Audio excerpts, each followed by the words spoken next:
There we go. Now that is from our senior art director, Mr. Steve Z. Made Woohoo!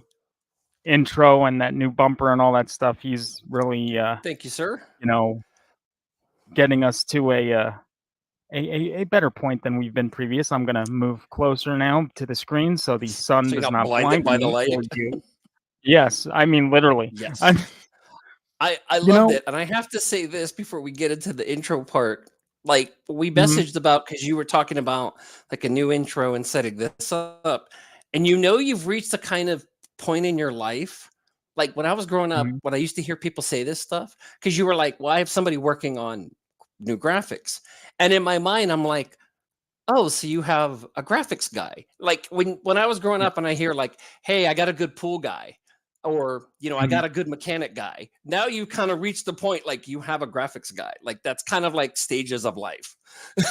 right, right, and that's the thing. I mean, he does so much better than I ever could. I mean, because believe me, I've tried to do it, and it just, ooh, ooh. I mean, you've seen the I shit I piles that I come up with. I enjoyed it. I mean, you had the burbs in there. Steve Z, he's in chat. We thank you, sir. That is a great opening. You're the graphics guy, but that feels like a Yes. weird credit, like in a movie. Like Oh, credits guy. he's the he's the senior art director for Oh, Rabbit and Red senior art Radio. director. There you go. Senior art director. That's what we'll call him. You got to put that on the letterhead. You got to make that official. I know. Official. We're gonna have to do that. And now we have a motion background behind us, so the blob is getting ready to devour. I Um, noticed you know, that. I was kind of like, is that like a keep? Which is great because believe it or not that long ago, I actually saw the remake with drama from well, his real name is Kevin Dillon. I call him drama from right. Entourage because my girlfriend is such a fan of the show. So, and it had Mhm. Shawnee Smith. So, yeah, that was a nice, fun little remake. Um, with a kind of typical horror ending, but I revisited it a couple months ago and I still enjoy it. But folks, as you can Mhm. see, we are back Rabbit and Red Radio. I am here, Theo, doing whatever it is I do. There's still no explanation for that. And of course, producer Michael J.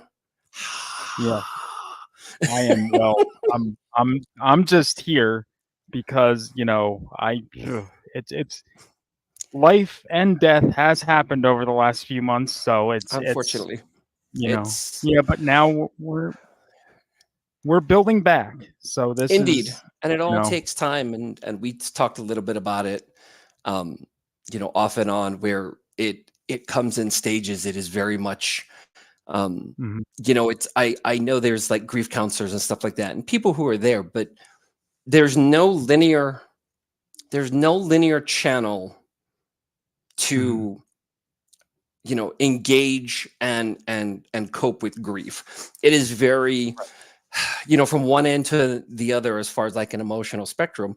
um a bit of an example of that is like, so Sunday is actually my mother's birthday. She passed in ooh, 2016. And oddly enough, the day before that is my daughter's wedding. She gets married on Saturday. And oh. I am the father of the bride. Oh, what a title, man.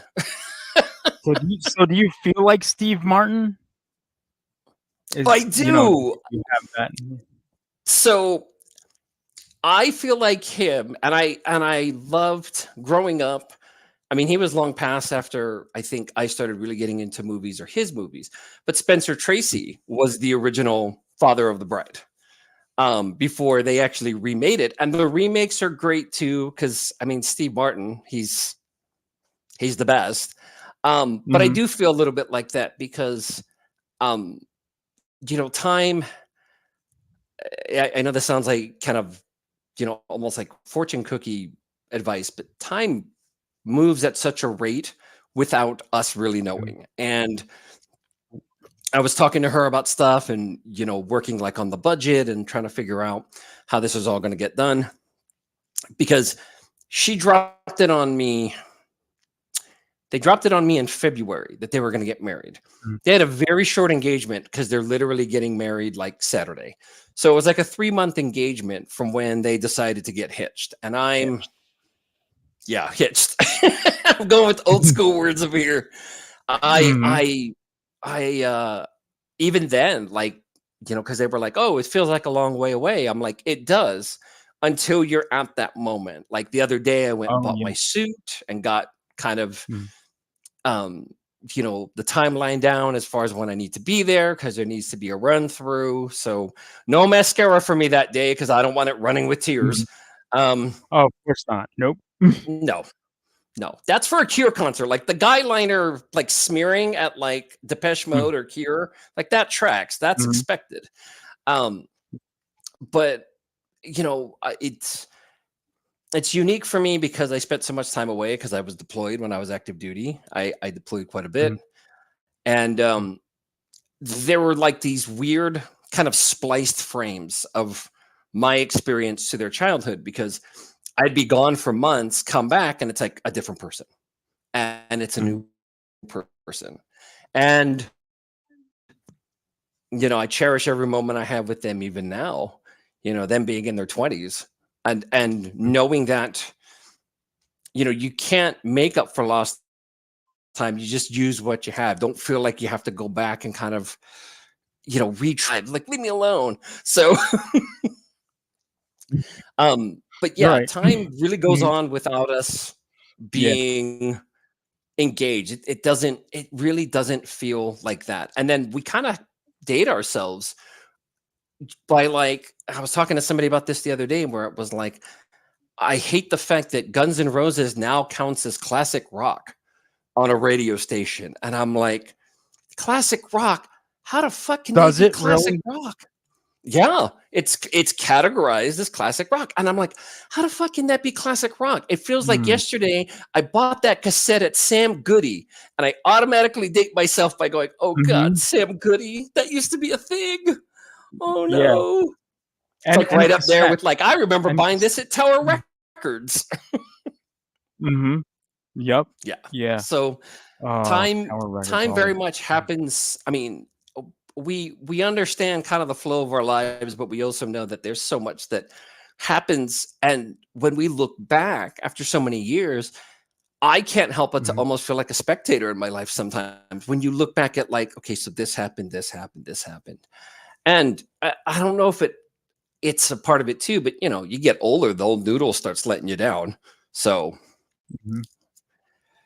and that's Yeah, just, kind that's of one of those things, everything. but there's been a lot that's happened since our last episode, and it's it's all just the ebb and flow of life, unfortunately. Mm. And but here we are. We're back. Happy to be back. And we're gonna fill in a little bit of the blanks as far as like what we've been watching and doing. I've got a couple reviews from some things I've seen. Yes. And we're going to look forward at the 2024 movie season, which we'll get into that more, but it really looks like for some a disappointment. And we'll kind of go over some of the reasons, why. And it's unfortunate because, streaming existed long before COVID, but obviously movie Mhm. theaters and the film industry in and of itself suffered because of COVID. Having said that, though, Right. last year and this year is now looking like, okay, summer movies are back. Like big event movies are back. Let's get asses in seats and stuff like that. And a lot of us, almost me included, I don't mind saying, is, oh, wanna. Mm. Yeah, hey, look, if you can be at home and you can just watch it from the comfort of your home, and I know somebody who is dead set, like, well, he lives in, like, a cabin in the woods in, like, um, Western Pennsylvania, right? And he's totally, like, off the grid, disconnected. He's actually a former host of the show, and he is, like, perfectly content with having no internet, just being in his woods and going to the theater and watching movies and watching physical media. But, Yep. like, he's like, "The theaters are gonna be around forever." I'm like, "You know what? Theaters are not gonna be around forever." I see them eventually just dying off or becoming, like, boutique things where it's like event cinema events, and that's Right. it. Well, and it's funny you mentioned that because when the moving pictures as they were Mhm. once lovingly called. Back in the heyday when Mhm. you took your best girl out for a Cracker Jack and then went in the woods with your shooting irons Mhm. and you got to make time with your best gal, giggity. Um, Mhm. there was Mhm. very much this. So, oddly enough, films used to be more boutique. Obviously, I mean, the film industry in of itself is like 100 years old. But films used Right. to be so specific in certain places. And it was like, as per usual, somebody gets a hold of it and creates an industry around it. Film, Mhm. cinema is definitely no different. And having said that, now we're seeing this kind of arc come down because I don't think movie theaters are going. How do I put it? I don't. Obviously, the movie industry isn't going anywhere, but Mhm. the movie industry has done two things to themselves. One, they've decided to kind of move themselves out of the way in the sense of, well, now you have streaming and you have so many other things. And they think it doesn't hurt the bottom line because everybody's now owned by some corporation in some way, shape, or form. So it's like, well, we're going to get the money in some way, shape, or form. But we realize Mhm. now with streaming, that's not always the case because streaming is like, well, yeah, we're putting out $200 million blockbusters. But if our subscriptions don't go up, is this really translating to money? That's why now you see a bunch of ads. Even now, it's like, well, I pay this much and there's ads. Amazon is getting ads, or Oh, they might already have them. oh, oh, Um, I think I mean, I don't watch it, but I think they do. I yeah, think that they do. sounds about right. And in the case of Amazon, talk about shilling your own shit because it's ads for themselves. Mhm. I mean, Mhm. don't pat yourself back on the back too hard there, Jay Bezos. And then the second thing is that once something comes into play and they're not Mhm. really sure how to make their way around it, the big thing that happens, unfortunately, is the industry doesn't know how to figure out how to recover after the fact. It's almost like the movie industry, because once Mhm. physical media started going away, I mean, not the movie industry, but the music industry, where started kind of going away. I mean, records kind of came back, but that's the boutique side of things. And then Mhm. now it's like when I see people buy a CD, I'm like, why? Yeah. What? There's no point What? anymore, you know? Well, and now there's such immediacy to almost any form of entertainment you can think of. You know, Mhm. we don't have anything close to world peace, but we have unlimited porn in our fucking cell phones. Like, Yes, we do. look at our priorities, shit like that. Mhm. But that's a classic Yep. example of being able to take something and kind of bastardize it for like corporate ends, but then realize you kind of created your own monster that's going to gobble you up. So I think, Mhm. I mean, there are studios and corporations that are connected that own movie theater chains. And I think they might scale down to some degree. I know one of the things they've tried to do is taking, you know, something that gets a wide theatrical release and then putting it in VOD, Mhm. maybe 2-3 months later. In the case of the Fall Guy, we had mentioned earlier, 17 days. When we were talking offline a Yep. little bit. Because now it's like, well, now we have to push the profit margin. And there's still bootlegging, like there's still, our Pirate Bay and all that shit. But Mhm. now it's like to make it more accessible kind of helps curb that.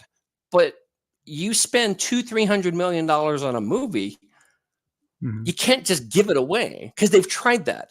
And during Mhm. like the high point, the real, heavy point of COVID, if you will, as far as where things were at, Mhm. Warner Brothers did that and it looked good and grateful, gave people something to do, try to Yep. help, the situation. And to be fair, a lot of the movies they put out and kind of technically gave away through HBO Max, some Mhm. of them were, and then some of them were like, oh, okay, appreciate it. But it helped give them something to do and it made the studios look good. Now you can't Mhm. just give that shit away because now the blockbuster is kind of tearing itself up, if you will, because $300 million movies are just not sustainable anymore. I don't think Right. they really were. because a lot of it turns into merchandising, or you have ad sales. Perfect example is Man of Steel, from 2013. They had so much ad money come their way that it recouped almost the entire filming budget or the production budget, because it was like, okay, Microsoft, can you use our phone? Sure, it'll cost you this much money. They had, to give you an idea of how kind of weird it was, I understand it was a blockbuster superhero DC movie, big deal, but Sears had ad placement in Man of Steel. That's fucking IHOP had, yeah, exactly. You're like, wait. And they made it work with Smallville, so it kind of worked. It didn't seem too, on the head, but then you're like, IHOP, Sears, Kansas, Middle America. Oh, got it. Good job, guys. But yeah, to kind of move that money around, because when you look at like a budget, because people are like, well, they made this much money, and it's like, yeah, but when you spend $300 million on something, before you even get to the profit margin, you have to pay back loans. You have to pay back producers. You have to pay kickback money, contractually. You have to pay, theater owners who carry your movies and stuff like that. So you're very much in this place where you spend $300 million, but you technically need like 3 times that just to get to what a profit would be. And Indiana Jones and the dial tone of dysentery was like a perfect example of that. It's like, you shit out $300 million for this, and it wasn't anything grand. Like, I know this is going to sound like sacrilege, but I say this proudly. I think Kingdom of the Crystal Skull is a far better movie than Dial Tone of Dysentery. And the biggest reason, more than anything, even with the aliens and all that stupid shit, the magnetic spoons against crystal, but it was Spielberg's, behind the camera. It was Spielberg doing what Spielberg does. And there's such a difference there. In the case of, the fifth one, the one that people sort of saw, but we're like, really? This? I still haven't watched it. You're not, at the end of the day, it's not horrible. When I stop and break it down, is it out and out horrible, like absolute drench? No, it's not. But what's so unfortunate is it's so inconsequential. Like, when we look at especially the first 3 Indiana Jones movies, like, that means so much to so many of us, and understandably so. But now we're kind of at that point where, hey, you made an Indiana Jones movie. Well, Indiana Jones is 80, and you actually focus on a different character that you don't flesh out, and you probably got the wrong actress playing her. And on top of that, you're doing a lot of not just nostalgia baiting, but you're playing the greatest hits. Like, even John Williams' score, which is always welcome. And the man's never put out bad work at all. But there are so many musical cues that are from the first 3 movies that kind of play together, especially in the first 20 minutes when we have rubber-faced, wax candle-faced Harrison Ford, which is, it's great work. It's still jarring. I wish they would just recast. Like, you're not going to get Harrison Ford to truly look 40 again, because he's not 40 now.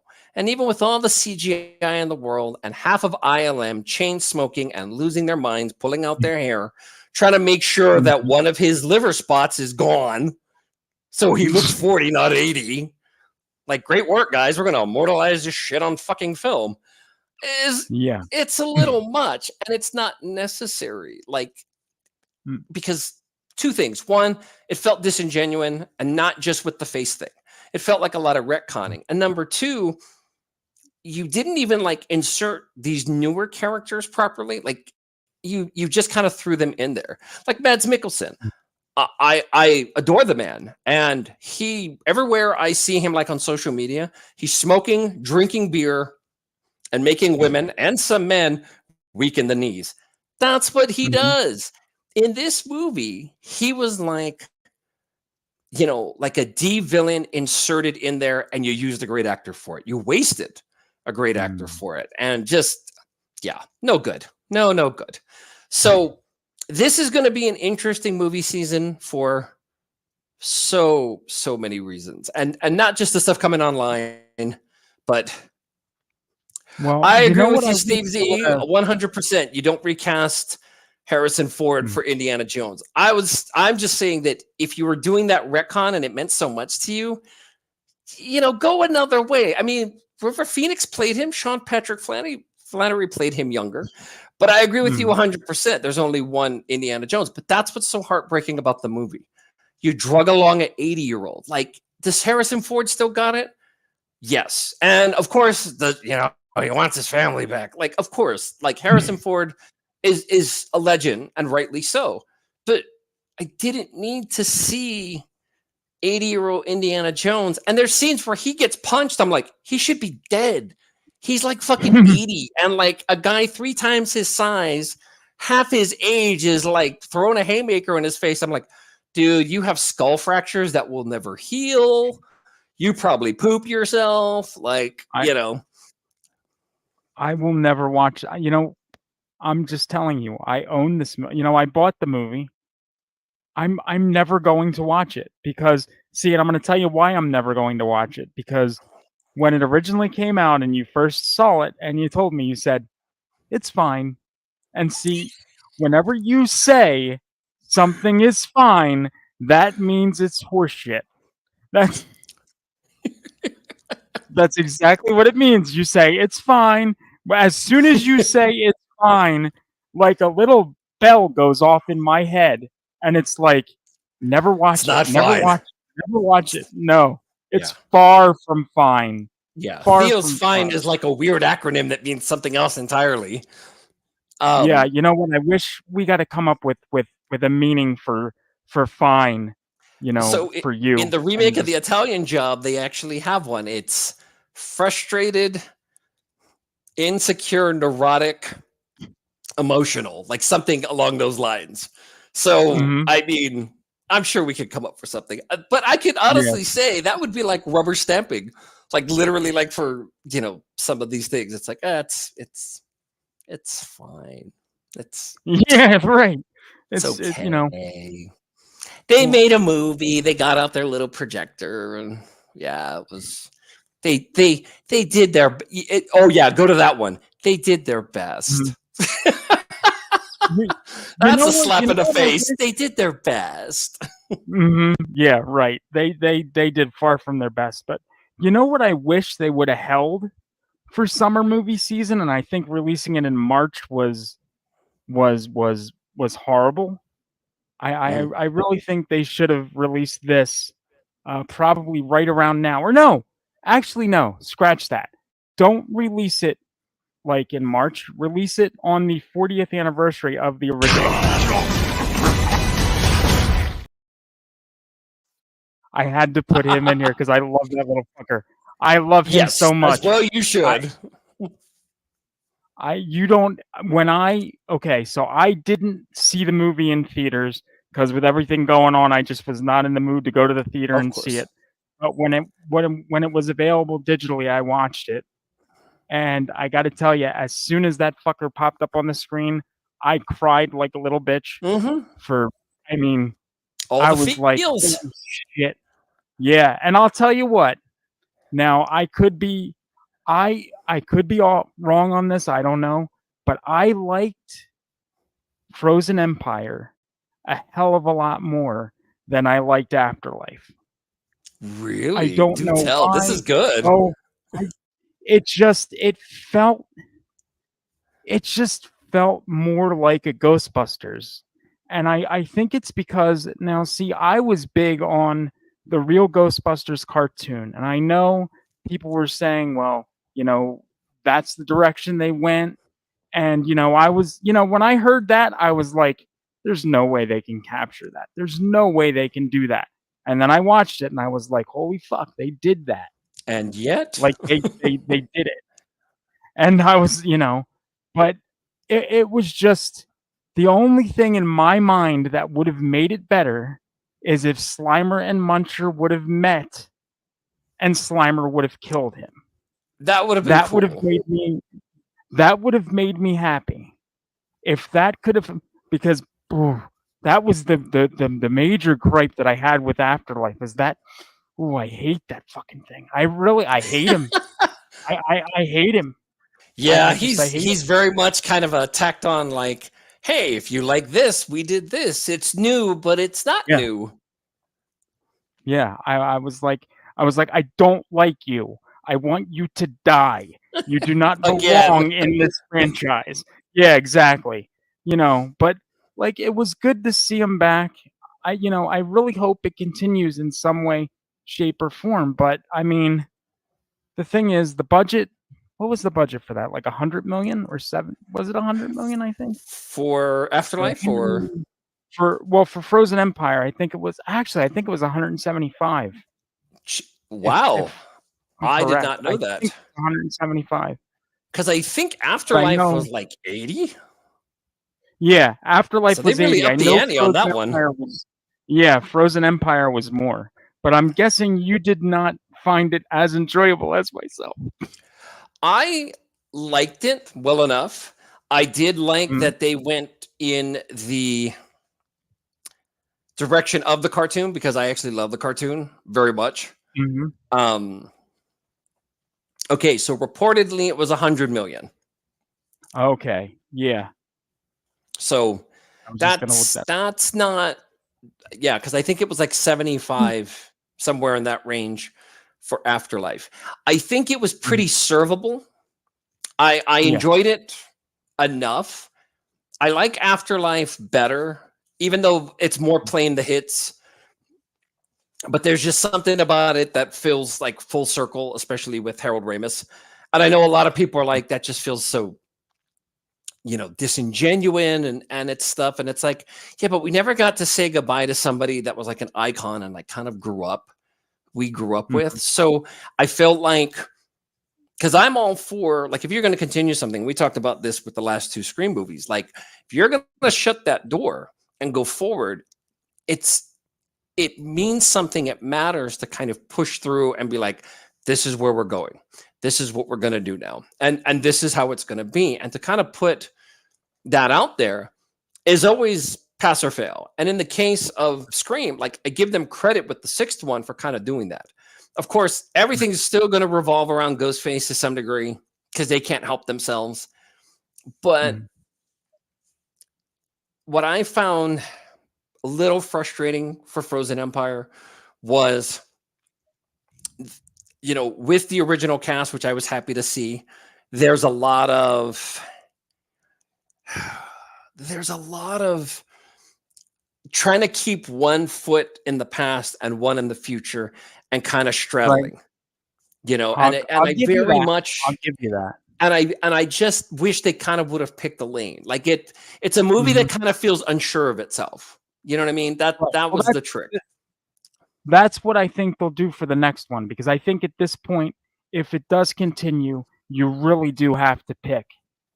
Because I Yeah. think going back and forth, and plus the one another, like, maybe somewhat criticism of I'll give a Frozen Empire is they did kind of throw a lot of characters in there Very for quickly. a short amount of time. Yeah. And Yeah. it's like, Yeah. I get it. Like, I get what you were trying to do, but the thing is, you could have expanded on, you know, some other aspects and cut out some of these unneeded characters. Absolutely. I'll be honest with you. I think Bill Murray did not want to be there. He just totally seemed like he was like, I just don't give a shit. I'm He's just shilling here at this point, and that's it. unfortunately. Yeah. He really So if is, they and do another one, yeah, if they do yeah, they another one, can he shouldn't leave. do that. They can kind of pivot away. Like I think sooner or later they're going to need to do that. Steve Z, my thoughts on Ghostbusters is that none of the others can ever hold. Excuse me, Steve. A candle to the first one. Agreed. The first one is and will always be the best. I agree. on the Harold Ramis scene in Afterlife. You know, it's a scene that's kind of tricky as a fan because I love seeing him in some way, shape, or form, and of course they dedicated the movie to him, rightly so. Mhm. It gave us a way to say goodbye because I mean, you know, Harold Ramis did so much. Like he did Caddyshack and Groundhog Mhm. Day. And it's like there are so many people from a generational standpoint, like, wait, who was he? And it's like, well, yeah, he may have died 10 years ago, unfortunately. But also, guess what? We got so much great stuff from this man as a writer and director and comedian and actor. And it was just a nice way to be able to send him off. And number one, I can honestly say, look, I there were so many things in this world that have come and gone in my life where Mhm. I know I was there, I know I should remember, and absolutely important life making marks points in my life. There are Mhm. some of them I cannot remember in the best detail. However, when it comes to the first movie, Mhm. every single line, every single It just sticks. It sticks with you. Egon. Mhm. Oh, good, you're Boom. here. Yeah, what do you got? Mhm. It's big, Peter. This is big. There's definitely something here. Hey, Egon, this reminds me of the time you tried to drill a hole through your head. Would have worked if you hadn't stopped me. Like just Mhm. and so well done. Like some of the stuff's so random. And what's so great is like, you know, you're kind of rooting for these guys because they're like the smartest guys in the room, yet they're kind of like lovable losers, you know, Mhm. and kind of schlubby. And I think that's what kind of just made them so great was like some of us could relate, but you know, there's so many great scenes that are just kind of out there, but like it's just so funny. And a lot of that stuff, I have almost no doubt, at least some of it that made it in to the final cut, to the theatrical release, is like ad libbed, you know, Mhm. kind of like uh what was it? Bill Murray on Caddyshack. You know, the whole Dalai Lama speech. Apparently that was ad-libbed. Oh, really? I didn't And realize and that. I Yeah. and apparently that was ad-libbed and one take. And I'm like, "Wait a minute. That's like that speech is like genius because it's so Right. ridiculous you can't help but to laugh at it." But yeah, if that is truly the case and it was ad-libbed, one take, just brilliant. But it's the same thing with Ghostbusters has a lot of those moments, you know. Mhm. But You're then always we so have worried like about your 1980. reputation. Einstein was doing his best stuff when he was working as a patent clerk. You know how much a patent clerk earns? Mhm. No. You've never been in the private sector. They expect results. For whatever reason, Ray, call it fate, call it luck, call it karma. I believe that everything happens for a reason. I believe we were destined to get thrown out of this dump. For what purpose? To go into business for ourselves. Damn. Yeah. That is, that is amazing. And I've seen that movie a lot, but can't I can't quote it like that. But that's You're but never that's what going I'm to saying. Like regret this. My Mhm. parents left me that But house. I was born there. Don't worry, Ray. You're not going to lose the house. Everybody has three mortgages these days. But at that's 19%, you didn't true. even bargain with the guy. See, Just great stuff. And it's so wonderful because, like, especially that shot, that's a oneer. Like Mhm. from the door of the Right. bank, and then following them out. Yeah, that's a oneer. Or the hey, does this pole still work? Wow, this place is great. When can we move in? You got to try this pole. I'm gonna go get my stuff. And See, right before and that, you know, Egon is like, no, don't do it. And once again, he's shaking his head without skipping a beat. Venkman turns to the Mhm. realtor and goes, I think we'll take it. Mhm. Yeah, see, and that's what I'm saying. Like there's 1984 Bill Murray, and then there's like now 2024 Bill Murray, and 2024 Bill Murray is just, I mean, maybe he was just playing Venkman as just tired and just like phoning it in, but I'm just Well, like, I think part of yeah. it is age too. Like, I mean, when you get to a certain point and they want you to rehash the hits, and pay you what they're going to pay you in the meantime, I don't know of Mhm. anybody that's going to shy away. And even in his heyday, Bill Murray wasn't exactly, as so the stories go, he wasn't exactly the easiest person to work with, because Right. he kind of knew, at least for a certain time, Bill Murray kind of had Hollywood by the pubes. He by the short Mhm. curlies. He knew he was in demand and what he could do with that. And now, he's what, 72, I think, something like that. Yeah. And Yeah. I mean, he's still Bill Murray, but and I hate to use this as an example, but Bill Murray is in Ant-Man 3, and it feels, first of all, it feels so misplaced. It's a cameo with one day of work. They paid him a ton of money for it, and he knew he could get away with it. But just that short scene that he's in, and it's very short. Like, I don't even think he has Mhm. 3 minutes of screen time, if that. Wow. It is very much a scene where it's like, oh, you had Bill Murray for a day. Like, it all feels very just pasted on, disingenuous. And part of it is age. He doesn't have to be in any movies anymore. The man has, I would suspect, more than enough money.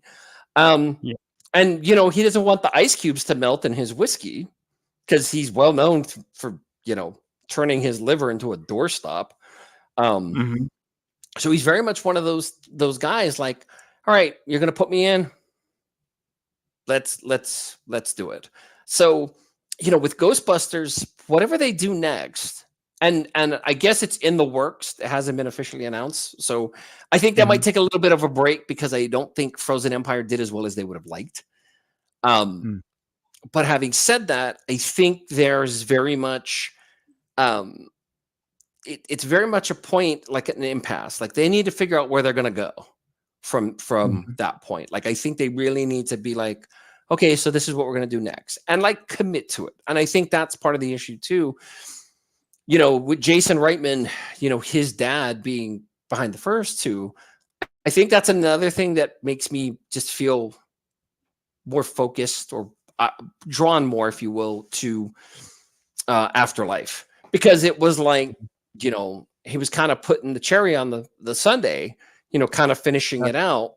And I was hoping he was going to do the fourth one, and he didn't. So um it is very much a case of, okay, now you've kind of seen, you threw your weight around a little bit, people want to go see Ghostbusters movies.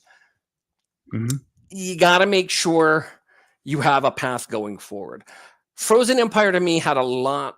It was like a lot of it felt super scattershot. Like, I love some of the stuff they introduced. I thought some of the stuff they introduced, um, like with, I can barely pronounce the name's man, unfortunately, or the man's name. Come on, brain, more energy drink.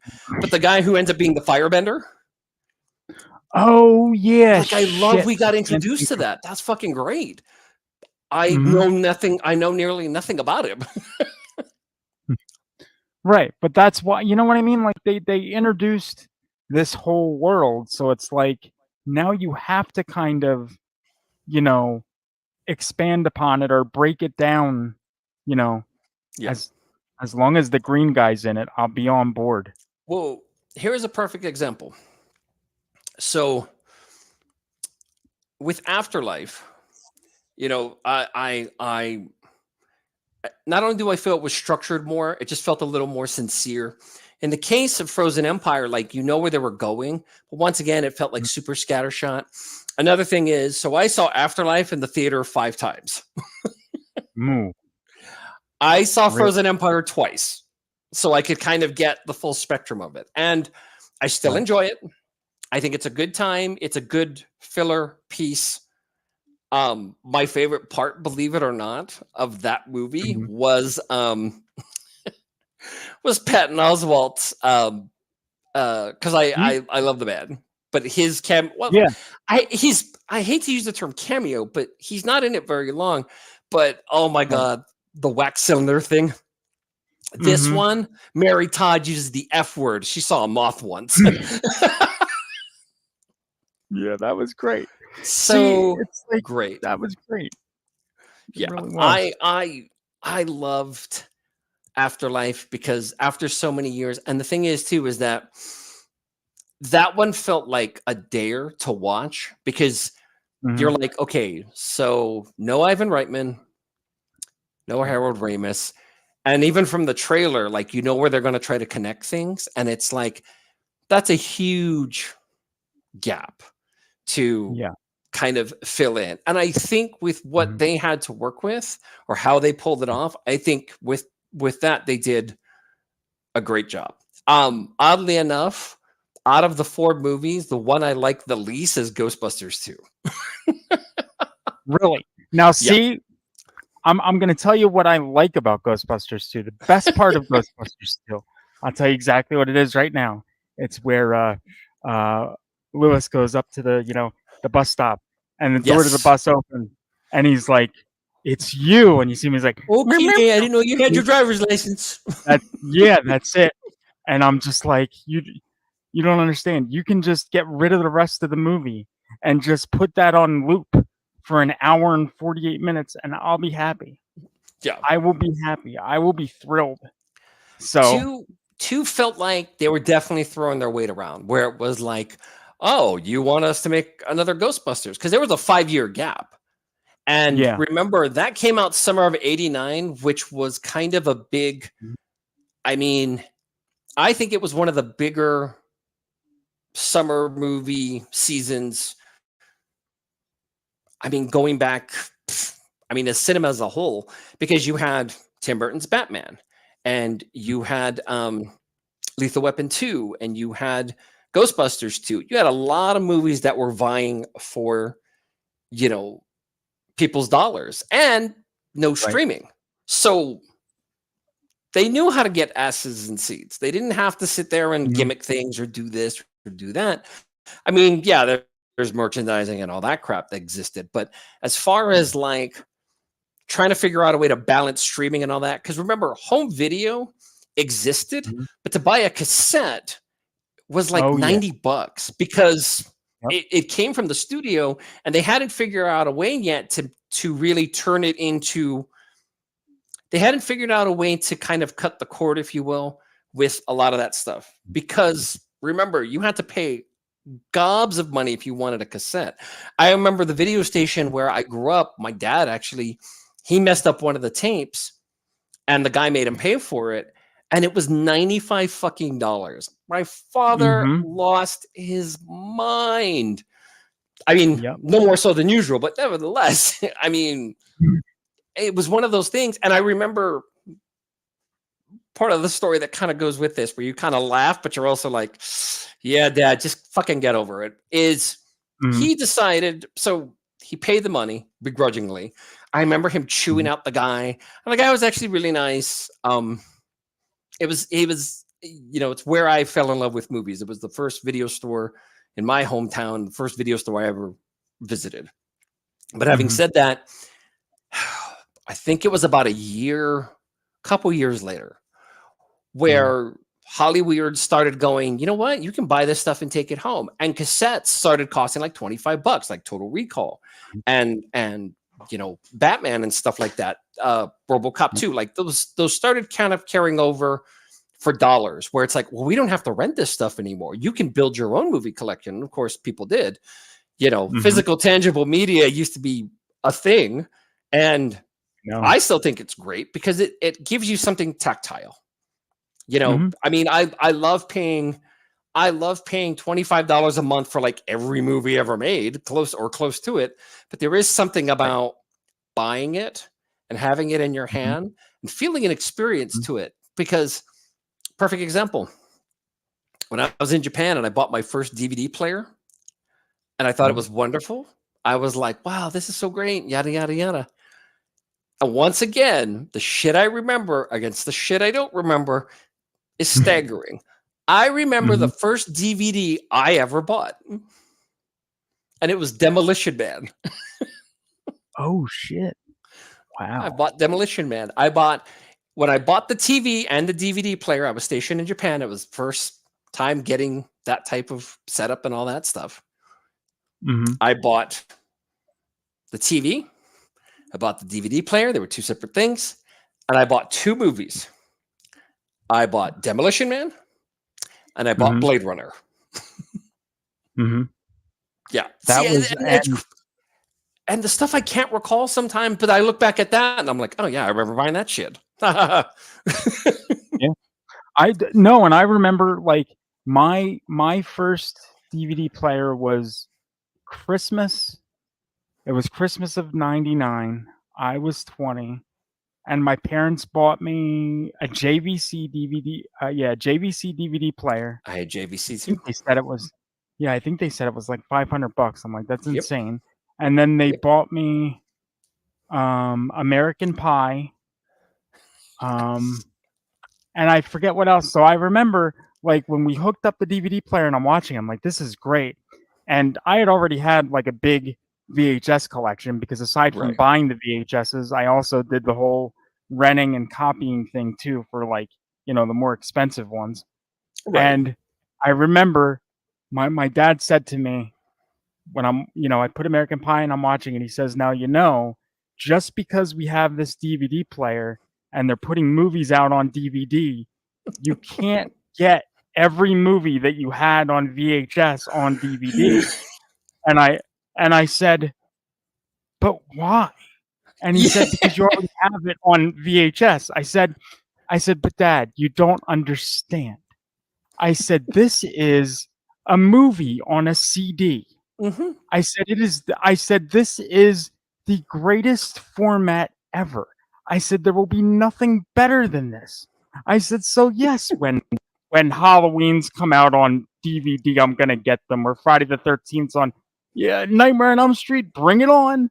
I Yep. went to Suncoast and I paid like $35 for Friday the 13th, 1 through 4. I paid 35 each for, You just said it's like, Suncoast. yeah, Suncoast. That was Suncoast. Holy I shit. know. I know, right? You It's said that out insane, isn't loud. it? Oh my god. Yeah. I know. Yeah, Great, those were the great bomb. store. I remember there was one because Pearl Ridge, it was a shopping center area and had two phases, but in the second phase area had Suncoast and like just movie posters and like Mhm, I mean it was like Spencer's before really Spencer's, like all these kind of you see all these type of things they make for movies now, all this merch and stuff. And I mhm, remember like the guy having it and thinking like, where the fuck did he find this? And it was like everything from soup to nuts, action figures, t-shirts, mhm, you name it. And some of the stuff was expensive because some of the stuff he found was like, yeah, this came from the distributor. So like he used to get kind of, oh, here's a merch bag or here's this and stuff. And then he would turn around and sell mhm, them. And I was like, mhm, "Well, can he do that?" I remember being a kid and I was like, "Okay." But yeah, cassettes as far as the eye can see.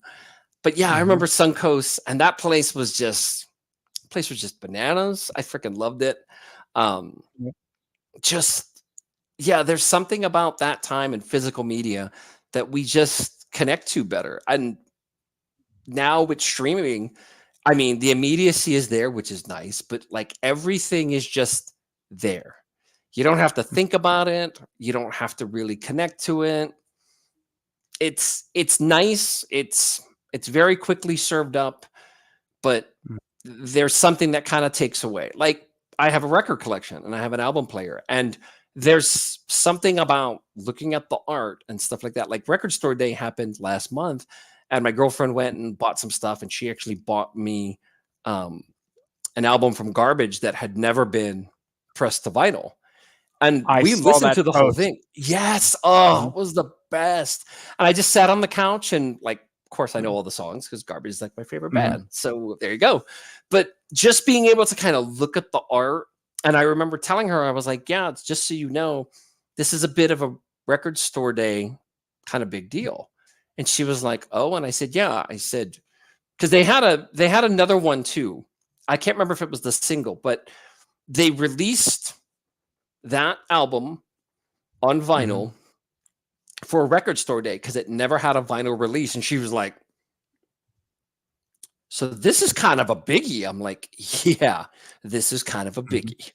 So, um, yeah, just, times pass and you kind of look back at some of this stuff and especially now, like some of the way movies look because they use digital cameras and the frame rates per second, like nothing visually looks the way it does. Like, Yeah. Talking a little bit about the summer movie season, I'm excited for Furiosa because I grew up with Mad Max. Yes, I literally grew up with Mad Max because it was a movie I was not supposed to be watching, but I'm Gen X, so my parents were like, "There's your babysitter." Yep. And Yep. I love the Mad Max movies. They are very much of their time in a lot of ways. Even with, we've had one in 2015, Fury Road, which is great. I actually rewatched it yesterday. Still fucking awesome. But now you have Furiosa coming up and people are like, wait, this looks too clean for, what's supposed to be an apocalypse. And it's like, well, because people are talking about like the CGI and stuff. And number one, it's like, okay, so if you go back to Fury Road, there's a ton of that too. Right. It's not like they're really upping the ante. I mean, they are, but they're not. Like some of the stuff he did in that movie was just so big. Like you could only do so much with a set. So it was like, okay, some of these ideals were probably written on like a cocktail napkin from like years ago. And George was like, I can do this now. And this feels kind of the same way here. But you notice it doesn't look, it's too clean.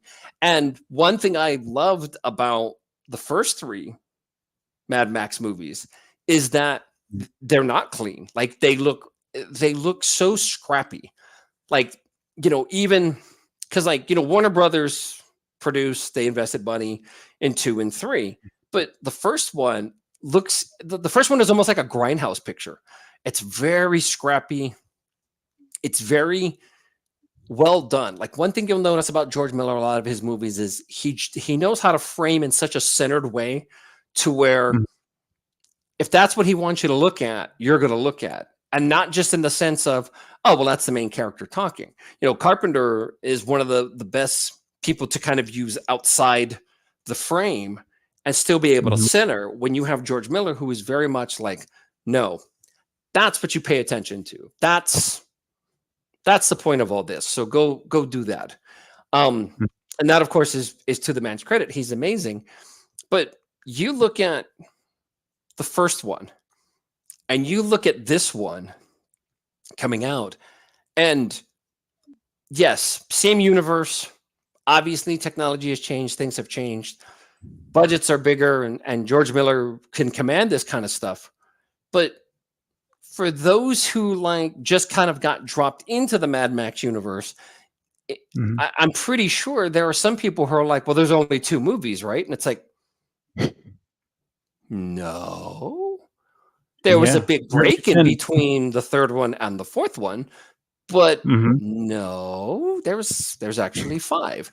And it would make sense that people would see it that way because there is such a huge disconnect visually between the two, even with the stuff they were able to pull off. Like now, even in Fury Road, like, that was 2015. And there's stuff in there, George was like, okay, I can pull this off now. I can do this now. So, yeah, physical media, actual film that I know some productions still use, but digital is cheaper. Digital lasts longer. Everything now goes by way of computer anyway. They don't really have reels that studios store anymore. It's all servers and drives. So yeah, I hate that. Changing of the times. Yeah, it's a bit of a bummer. And speaking of, we'll talk about it real quick. And I've got some. After this, I got a couple of horror recommends and one don't recommend. And this one's not fine. It's 2 separate movies, of course, but one of them is literally don't fucking see it. Wait. So you're telling me that you have okay, all right. Now you're excited. Because you're like, fine, he's when not you going to say go with fine, just, well, because fine translates to me to don't fucking see it. So if there's a don't fucking see it, that's worse than fine. Where do Okay. we go from fine? I'll give you this one. It was fucking fine. As in fucking don't see it. Okay. All right. So there's fine and then there's fucking fine. I got it. But real quick nostalgia, and we talked about it a little bit. They just dropped the trailer for Beetlejuice. So yes folks, there is actually a sequel for Beetlejuice. Talk about it for a second while I pull it up. Oh yes. So for many years, some of you might know, it had been hinted, it had been, talked about, pushed, whatever, that there was going to be a Beetlejuice sequel. Now, keep in mind, there was Beetlejuice video games and a cartoon before this came out. So, it was very nostalgic. I love the first one. And I especially now look at it and go, holy shit, somebody made that. And that's one of the best reactions you can give for anything. I mean, I feel that way about Tusk, even with all its issues. I can't help but to look at that movie and go, holy fuck, somebody made that. But in the case of Beetlejuice, for many of us, it was our first exposure to Tim Burton outside of, at that point, Pee-wee's Big Adventure, because that was his first actual directorial debut. And then, of course, Batman and so many other things, Sweeney Todd. We won't talk about the Planet of the Apes because I don't know, Tim. I don't know what Tim Burton was doing. I don't know. But whatever it was with that movie, that was a no-no. Big no-no. The makeup is amazing in that one. I will give it that. From the makeup standpoint, Rich Baker, nailed it out of the park. But that movie, no. With an ending that makes no sense at all. But we are finally getting Beetlejuice 2 September 9th of this year. And of course, we got Michael Keaton back as a character. Some of you may not believe this, but the title of the movie is Beetlejuice. He's technically considered the main character. In the first movie, Michael Keaton has 14 minutes of screen time. That, to me, is just... Isn't that crazy? How much? Really well, that was like the Godzilla movie in 2014 where they had 15 minutes of Godzilla. Yeah. Oh, here we go. Yeah. Oh, wait. Hold on. Let me... All right. So I did that. Don't mind me. I'm a little rusty. It's been a few months. Okay. Here we are. Oh, I have to click it from the other screen. Duh. Here's a preview. Be warned. It's intense.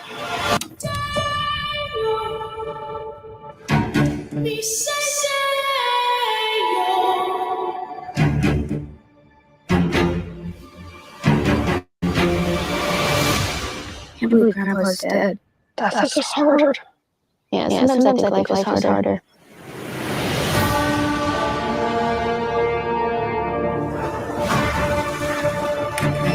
When I was a teenager, a trickster demon terrorized an entire family and tried to force me to marry him. I believe he was gone forever until you found this in the attic. Ew. Who's Beetlejuice? Don't ever say that name. Beetlejuice. No, Astrid! I am serious! If you say it 10 times, you will appear. Beetlejuice. The juice is loose. I'm gonna make you so happy.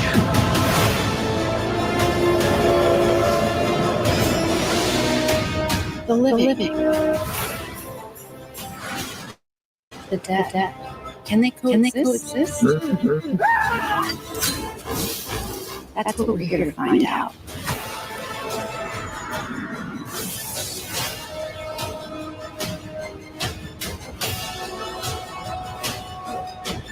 Where is Beetlejuice? Where's Beetlejuice?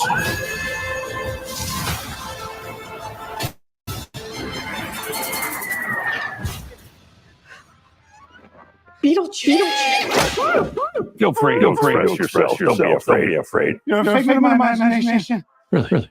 Is this a figment of your imagination?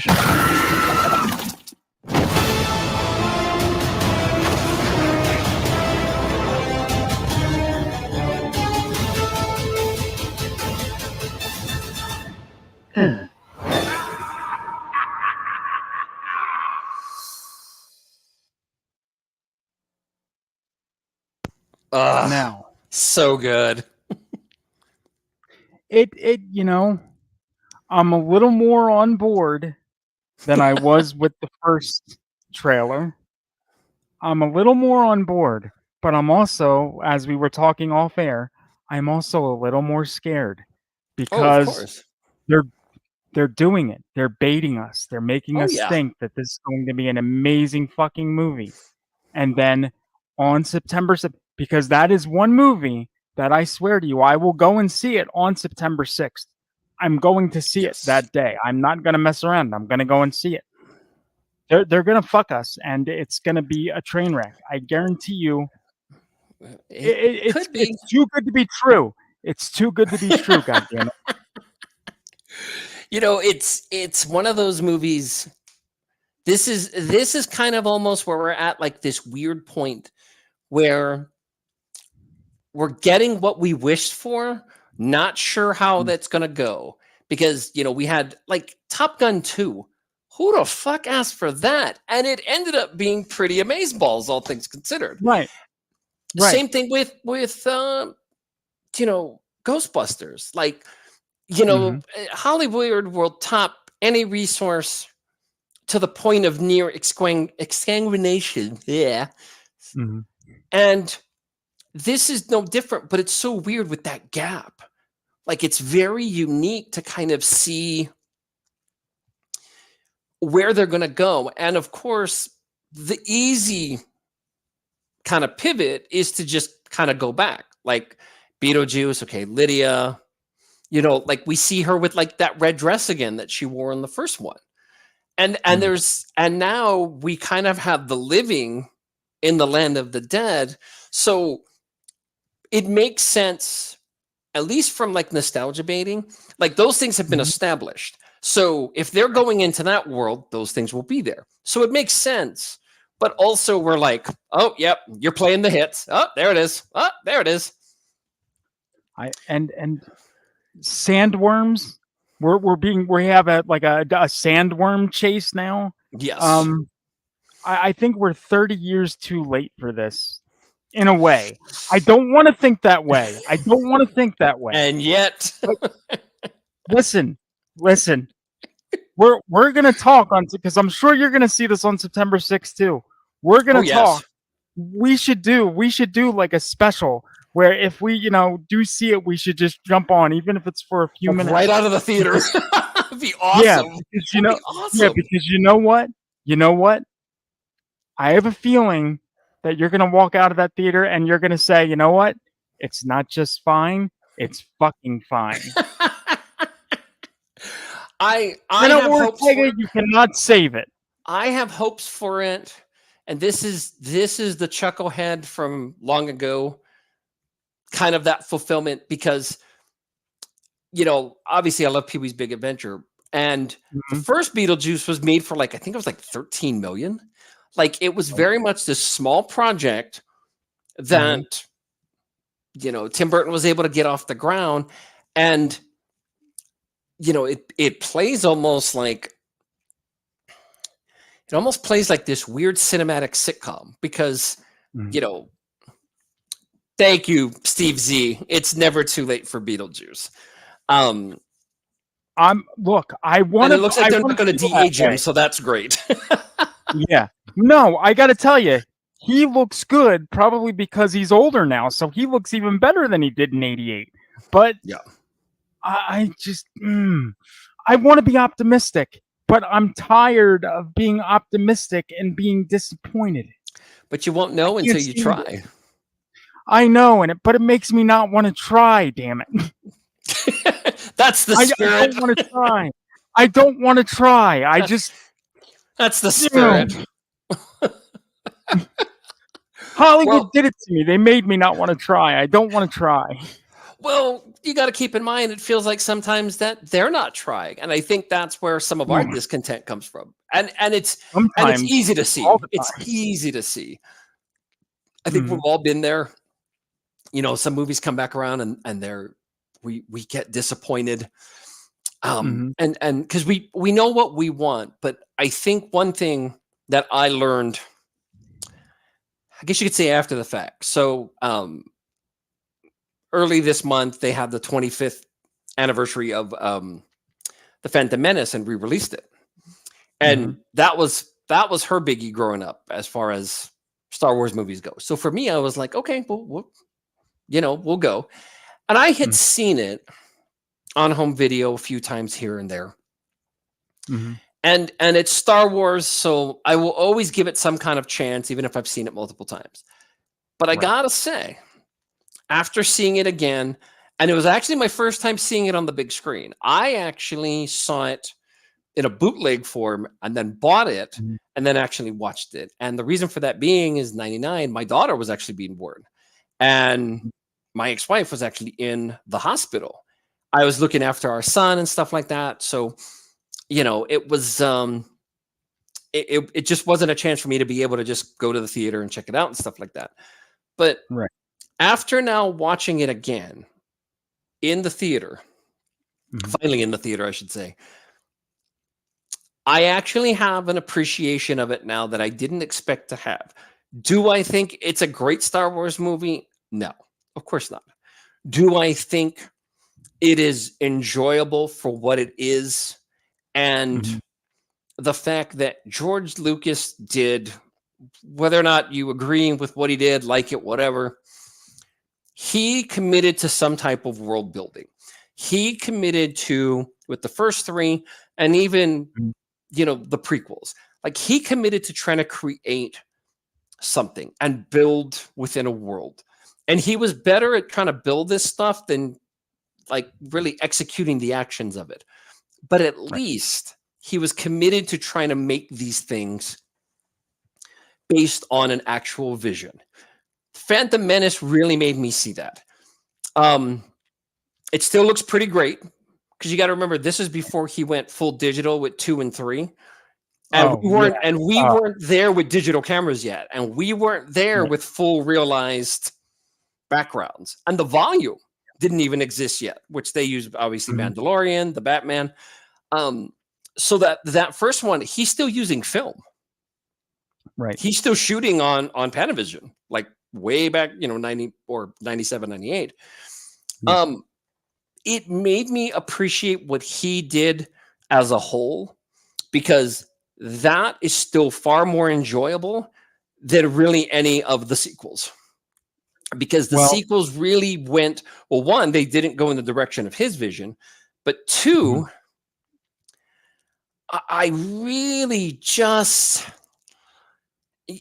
after a while, like especially Rise of Skywalker, and they're like, oh, we planned this all along. And it's like, you fucking liars. No, you didn't. No. There's no way you could have planned this shit and actually like thought it was going to work. They didn't. But there is one thing about Phantom Menace that I mean, look, I don't mind the movie. The movie's okay. But there's one thing that I just do not like, and if we could just have this removed, I think it would be a better film. Jar Jar Binks, I cannot stand. Misa, Jar Jar Binks, Misa, shut the fuck up, please, thank you. I can't. I wish you would say that. There's a scene when they're in the little sub under Naboo with the Gungans, and he was like, how's are we gonna find our way? And Qui-Gon's like, the Force will guide us. And he literally says something. It's in Jar Jar gibberish, so it's something kids can keep up with. But believe it or not, he actually calls Qui-Gon on bullshit, because he goes, "Oh, Maxie Big the Force." Well, that smells stink a whiff. That's his way of saying, hey, you know what? Your little religion shit, like whatever, dude. You're full of crap. Like, and it's funny because within the dialogue, nobody picks up on that. They're like, oh yeah, he's saying, and it's like, no, he kind of just told Qui-Gon to go fuck himself. Yeah. It's, and I mean, and it's weird to think that Liam Neeson went from making those type of movies to now these direct-to-video things that, I mean, And he they're not plays the all bad. same character, and he does Oh. the same shit in each one. Oh, And he's getting paid. Like, don't get me wrong. The he man's is. getting Oh, he paid. is.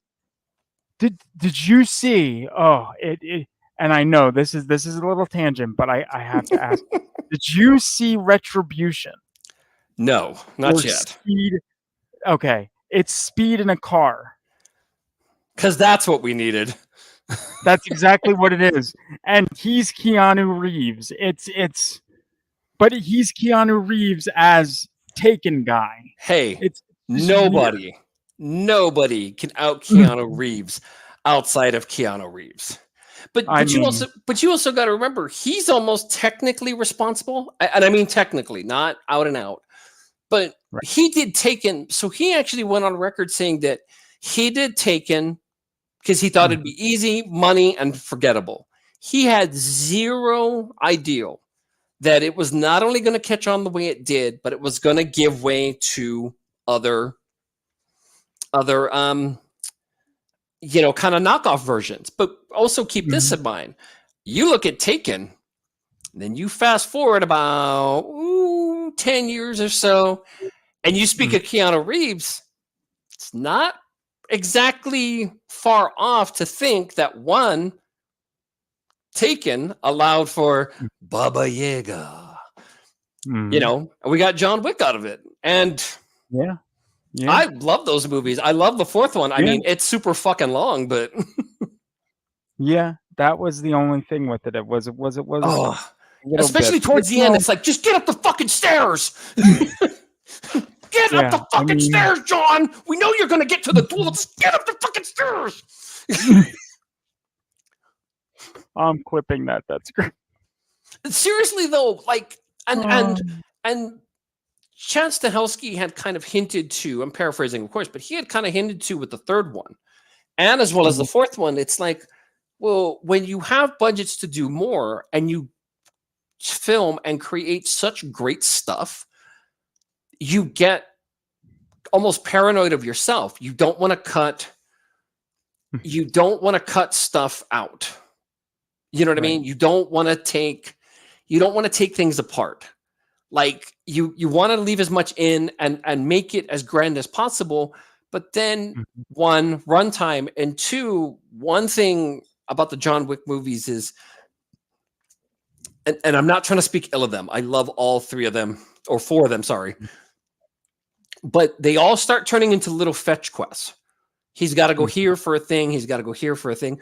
The first two is man on a mission. You go do this and this happens. Like the first movie, I tried explaining it to people and they're like, shh, don't, I don't want to hear any spoilers. I'm like, there's no fucking spoilers in John Wick 1. Bad guys steal car. Bad guys kill dog. Little did they know, the bad guys realized that they were dealing with the worst guy. Like that's what makes the first one so great. Like it's such a neo-Western. It's very, you killed my dog, you took my car. I'm coming for your ass. And then the building of the world is wonderful. Like it starts turning into, I had heard this somewhere and I'm like, yeah, where it was like Harry Potter for assassins. And it's like, yeah, like you're building this world. But then in 3 and definitely in 4, they started kind of tripping over their own dick a little bit, because then it's like, okay, so the high table's in charge. Well, you have the first assassin and you can go see him. Or the fourth one, it's like, well, you got to answer to these guys. Oh, but there's the Marquis. So you actually got to deal with him, not so much this. So little by little, there's kind of this swerving. And yes, there's certain things in these worlds that's like, okay, that's not absolute. But we never see the high table. We were told that the high table is above all others, and there should be no other, false gods before them. And it just started turning very, I don't want to say monotonous, because I was never bored. I was engaged, especially the fourth one when they were in Tokyo. It's beautifully photographed. Like it's fantastic. It's very cyberpunk, very fitting. That whole action sequence while they were in Tokyo is fucking insane. And there's just this kind of globetrotting kind of killing spree after a while. But then it's like, when do you come back full circle? Which they kind of do in 4. I'm not going to spoil it for anybody who ain't seen it. But now you have to kind of bring it around, which they finally did. Maybe. Because obviously 4's ending leaves things a little up in the air. But with Beetlejuice, yeah, I'll be there first. I gotta. And, you know, Phantom Menace, like, I appreciate it more because at least somebody had, like, a path, a vision. Attack of the Clones is still pretty terrible because it is, like, not just an unrealistic love affair. It Right. takes up so much of the movie that you kind of forget what Yeah. you're doing. Yeah. But Revenge of the Sith, though, I thought was the best of the 3, I think. And that, you know, just Yeah. because I love that ending. I Revenge of the really Shit. love that ending. Well, yeah. Every time I think of Oh. Sith, I think of what's it called? The Family Guy. I made yeah. off duty. I Sith my pants. Mm. I have a million of these. I could go on for hours. Damn, that's With a good story. I didn't know. With some Coup Whip. Some what? Oh, Some yeah. Coup Whip. Mm. Say cool. Q. Say whip. Whip. Now say cool whip. Cool whip. One of my favorite bits, it's not Star Wars related, but in Family Guy, is they're sitting there with no air conditioning in the house, and he's like, Brian, what? Spit on me. Why? Because it'll cool me off. Oh, that's nice. Now tell me I'm scum. How's that going to cool you off? That bit, every time I see it, it just gets me because it's just, yeah. Even like the first season. Jeffrey, welcome to the land of forgotten children. He closes the top. Steve walks Willie down the street with his broom pulled way down low. Fucking great. But Beetlejuice, I think they're going to deliver. I gotta believe. I think they're going to deliver. Yeah, I mean, fingers crossed. Everything crossed at this point. So But Steve Z, Theo, can you tell Michael to be quiet? He's talking too much. We're trying to listen. LOL. Truthfully, tell him to talk more.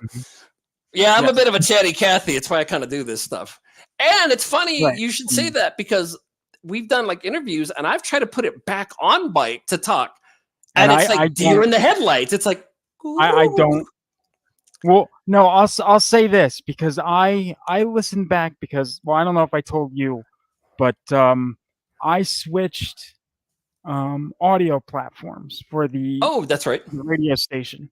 Gotcha. So I've been getting a lot of like older Rabbit and Reds and older shows that I've done and putting them like on the on-demand playlist on the Listen Live page. So I went today and I re-listened to a solo interview that I did with an agent from like 2018. And this is a guy that I've dealt with for a lot of years. I got a lot of guests from him and all that stuff over the years on the shows. And I used to think, I'm like, damn, this is the best thing I've ever done because, you know, I was in it and I talked to him for like 40 some minutes straight. Right. It was a decent conversation and I'm listening to it and I'm like, you sound like shit. This is what I'm like.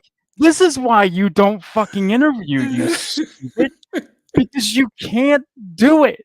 You suck. This is why everybody else interviews. You suck. You suck. You crippled son of a bitch. You suck. You're horrible. You are horrible. And and it's just like the weirdest positive affirmations I've ever heard anybody go through. Take note, kids. Like I was in there and I'm listening to it and I'm like cleaning up around stuff and I'm just hearing it and I'm like, dude, you sound like shit. You're like whining and you're talking and you're like, why you this and this and it's like fucking just pause and breathe a little bit. Holy fuck! Like Well, and to be I fair, have like a to lot of send it people to don't you. like the You need sound to of their own listen to it. voice. I hate the sound. You don't understand. I hate the sound of my voice every time. Even now, I wish I could wear earplugs and just hear you. That's why I shut up, because I don't want to hear myself. I don't want to hear myself. Like right now, I'm Oh like my nails god! on a chalkboard. I Oh my am god, nails that on a was actually chalkboard. pretty amazing. Like I can't hear me. Here, you do this. I'm exactly. I don't want to hear me. That's why you. This is the look. This is why This you're is perfect. Because together. This is yes, together. yes, but you're the better part of together. I am just the. I'm the coleslaw that nobody wants. I agree with Josh Murray. Your voice is fine, and I think he's using "fine" as in good, not "fine" as in my fine. I Steve mean, Z. Okay, I take it all back. Tell Michael to shut up. LOL. there we go. There we go. He gets That's good stuff. I know. I got hope for Beetlejuice. And you know what? If we were to set up a show to literally like carry over, like just right after the theater, like energy still focused on that. That's still kind of brewing. Yeah. Oh, that would be the best. Just to kind of see how we. Yeah. I got to figure out. We'll have to talk and see how we can like coordinate that, because I think that'd be pretty There's cool. a way. There's always. I'm sure we can come up with something.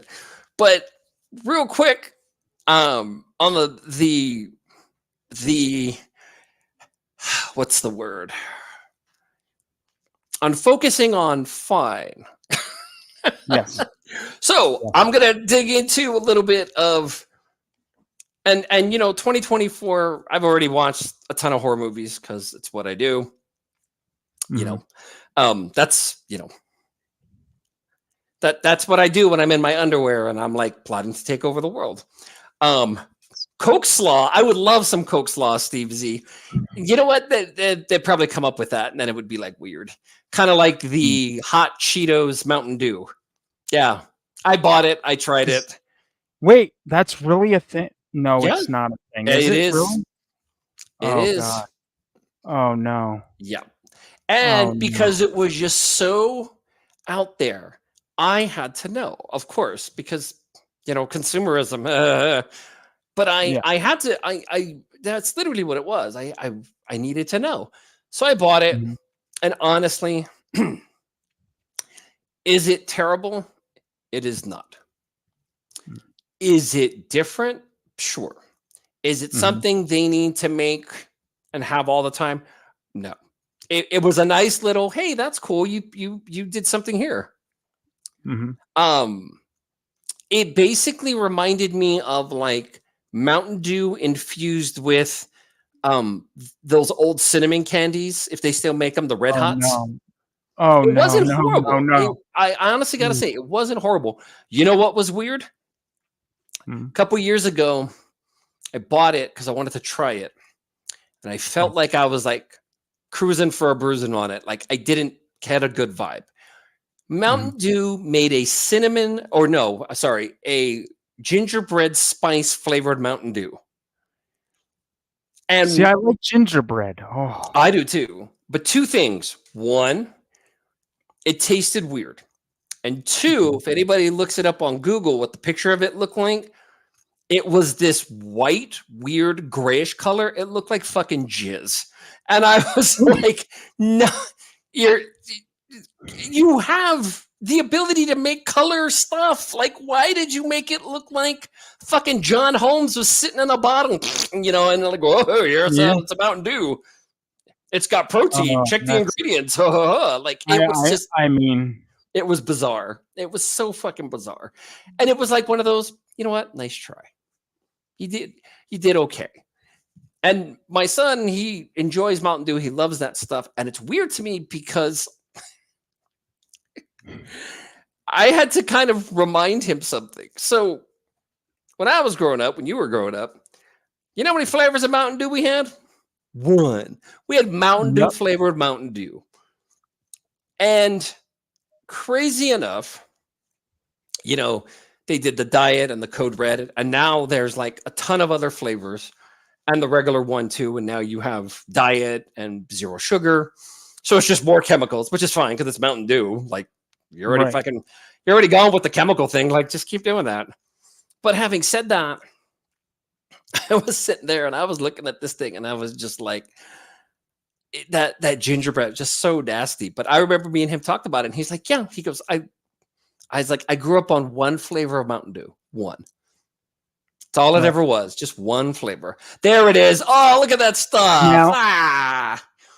Now that's like somebody just pound it and just that's look at all that. Oh my, and it's weird because it does look like somebody just fired off like it. It's like a fucking Peter North nut shot. It's fucking crazy. Yeah. That's disturbing. Yep. That really is disturbing. I agree, Steve Z. It looks horrible. That would have been such a great name. Instead of Mountain Dew, they should have called it Mountain Dude. Yeah, that's I don't need the to pale ale. Yeah, that's the best. Yeah, because that's exactly, you're drinking Stifler's juice. It looks. Exactly, you know what? I feel like in 2000 or 1999 they could have called it that, and that would have been okay. Oh yeah, Stifler's. Yeah, that would have been Stifler's Dew or Stifler Dude. There we go. Could have called it that.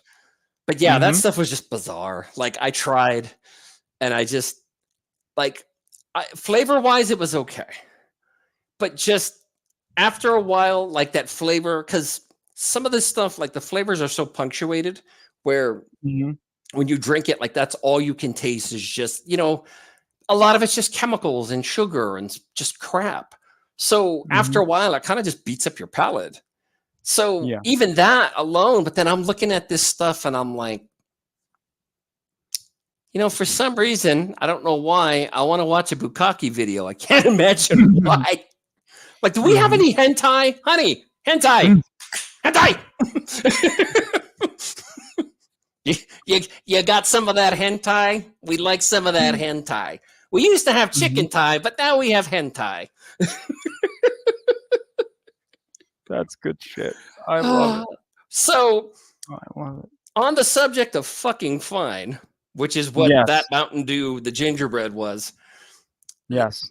And of course, horror movies, it's what we do.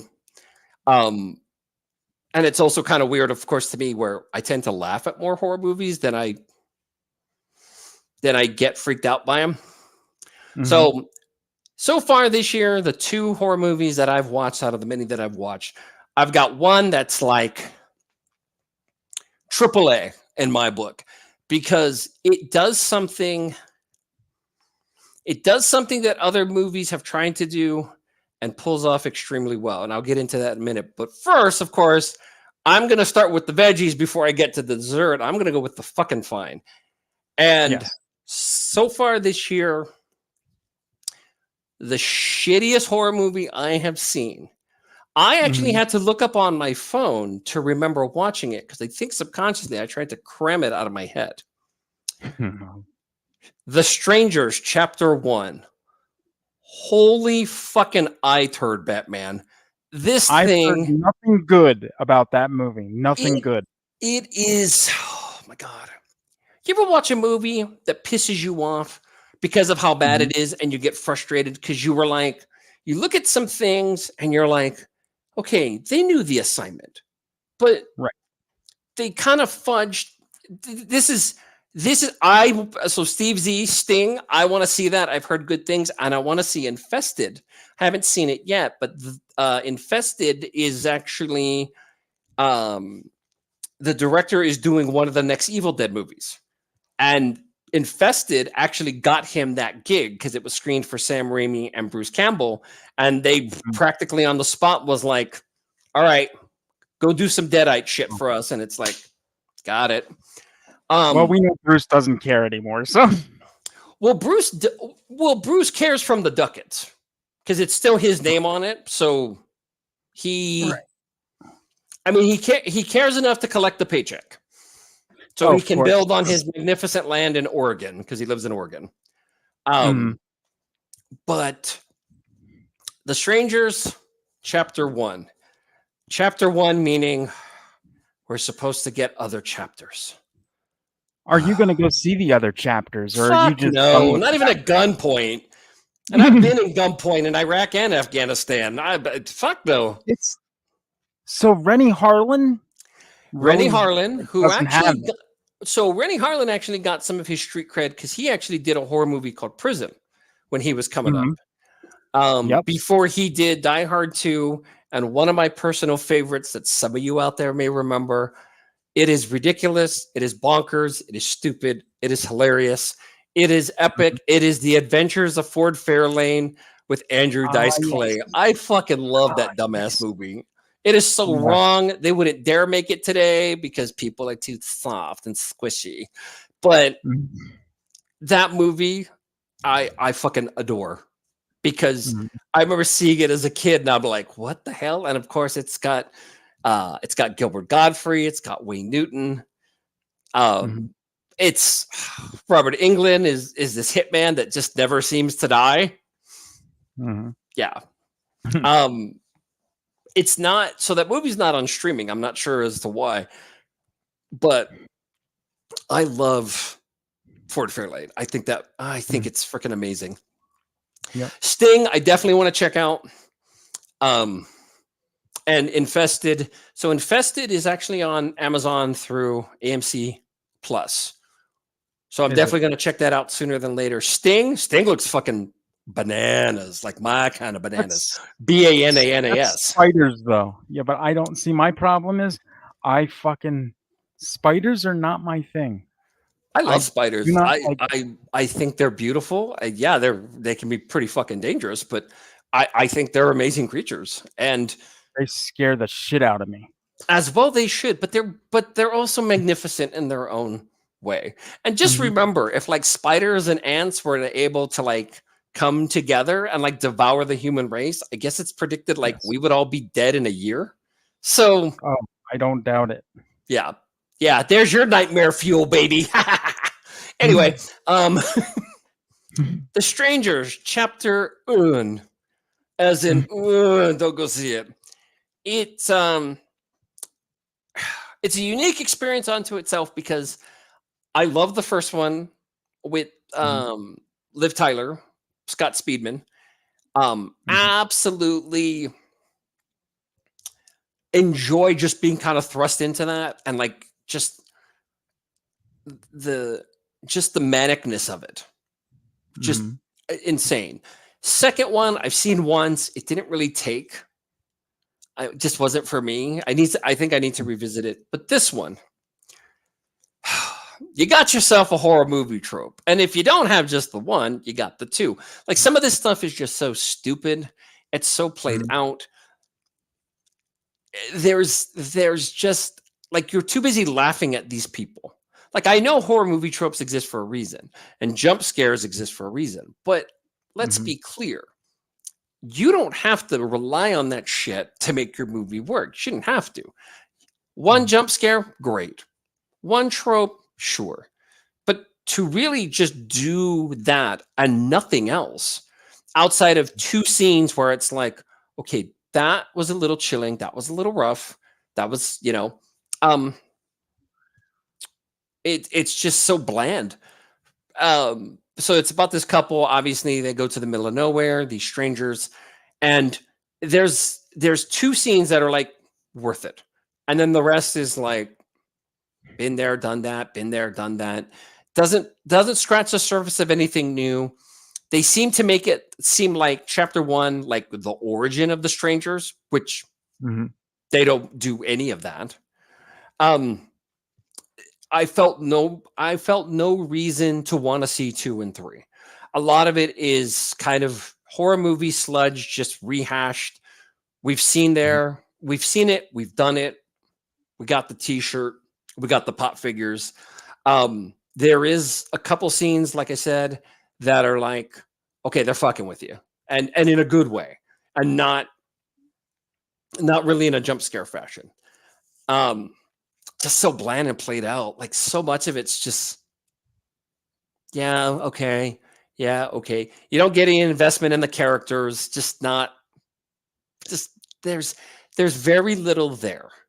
And even with the lack of explanations of the strangers in the first two movies, you were still engaged because it was like, holy fuck, like they're really like coming after these people. And it's not supernatural. Like that was part of it too. That was so great. It's like, no, these fuckers are just fucking nuts.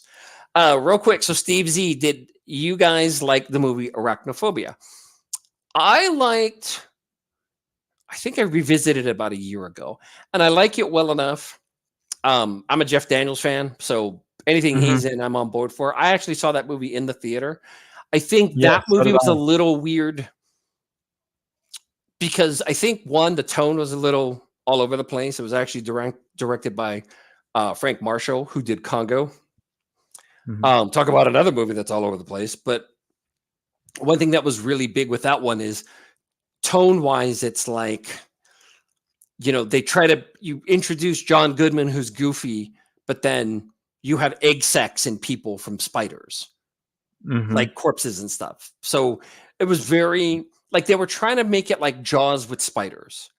And it just doesn't have that.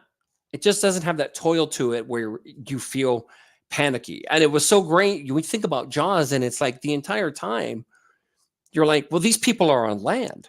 Just stay on fucking land. The shark's not going to grow legs and come at you.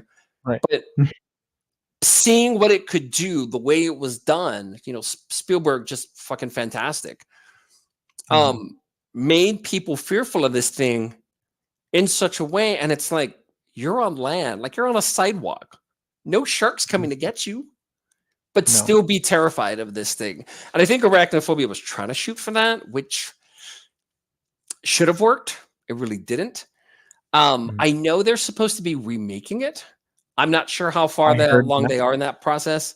It's a fun little ditty from, I think it was 90 it came out. And I know Spielberg produced it. 90, and I like it. I don't love it. I do kind of like the ideal of it as far as, you know, what spiders are capable of. And if the spider, you know, gets picked up in, I think it was like Costa Rica or Brazil or something, rainforest, and then gets carried over into like the redwoods of California, if I remember correctly. And just see what that would kind of do. But you just never feel terror. There's no foreboding. It's a fun little ditty. Tonally, it's all over the place, especially when you introduce John Goodman and he's goofy and he's got like sulfuric acid guns to take care of the spiders. And you're like, yeah, that might as well happen. Like, yeah, fucking do that. But with Strangers Chapter 1, there's nothing that connects any of the other movies. Once again, you're kind of dropped into it, but you could give two shits about the couple. The chick is hot. She was on Riverdale, which I love that show.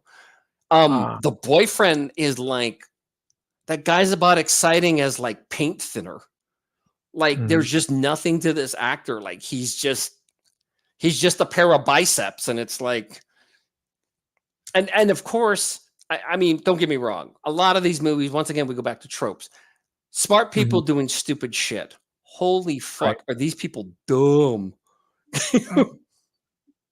Like special parking dumb. Like what the fuck? Yeah. Like, did you really think that was a good idea? And through, I think about the 20-minute mark, me and my girlfriend like started laughing at this damn thing. Like a lot of people are like, ooh, and we're just like, haha, that motherfucker went in there. What a dumbass. So you guys stayed through it. Like you didn't actually at one point want to be like, I think we're done with this. No, and it's weird because with Believer, the Exorcist, you know, man, as crappy as that was, my girlfriend had hoped it was going to turn and get better, and it didn't. At no point did we feel the need to leave this one early because we were entertained for like all the wrong reasons, but that's just how bad it was. Like it's supposed to be like thrilling and riveting. And the entire time I'm like, oh, they're going to go in there, huh? Dumb fucks. Oh, they think they're safe. No, they're not. Like they a lot of it is just setting you up for the next gag, the next trope. Right. Like I said, there's 2 instances where you're like, oh fuck. But like the jump scares, one good one, sure. But when you make your movie just a series of jump scares, Believer did the same thing. You're not committing to anything. Like, yeah, you give a little goose, you give a little jolt to the audience, but at the end of the day, like you don't have a sense of foreboding. I could have give shit. I mean, all those characters could have died, wouldn't care a fucking thing. Strangers could have died, still wouldn't give a shit. Like it was just so paint by numbers. It's you laugh at it because you don't know how to react to half of this shit, and then the other half is the tropes. Once again, like, oh yeah, Now trope number 4,826 and go. Does it end on a cliffhanger? Like, is there a reason for a part 2? It ends on a cliffhanger. I don't see a reason for a part 2. Lionsgate has planned a trilogy. I don't see a reason for it.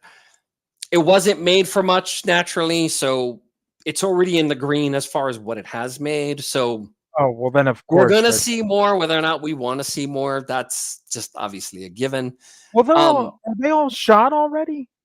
Like, because they're all supposed to come out this year, aren't they? Or at least the first 2 are supposed to come out this year. I think they're all supposed to be pretty concurrent. I can't remember if they've already been shot, but I know a lot of them. They've either been planned already and they're going to be filming, or they might actually have 2 in the can. I'm not sure about 3. But yeah, Lionsgate has committed to a trilogy of this for some fucking reason. And you know what? You said be shitter.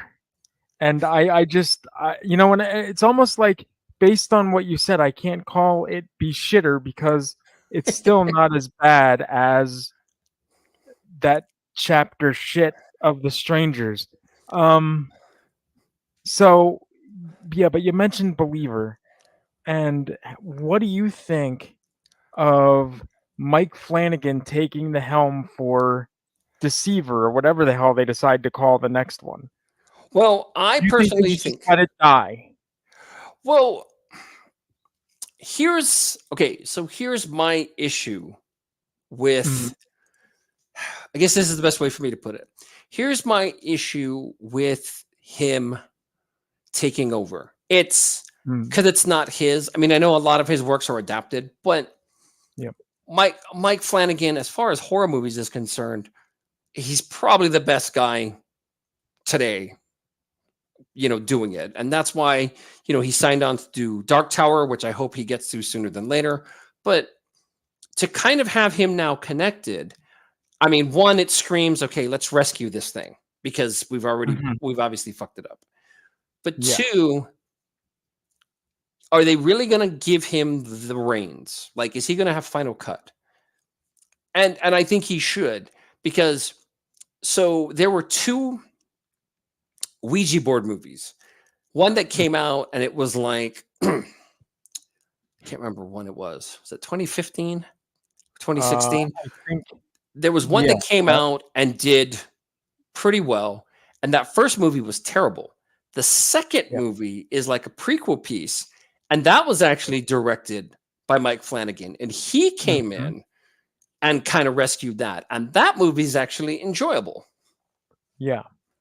So I'm excited for him to come in and see what he can do. However, let's put it this way.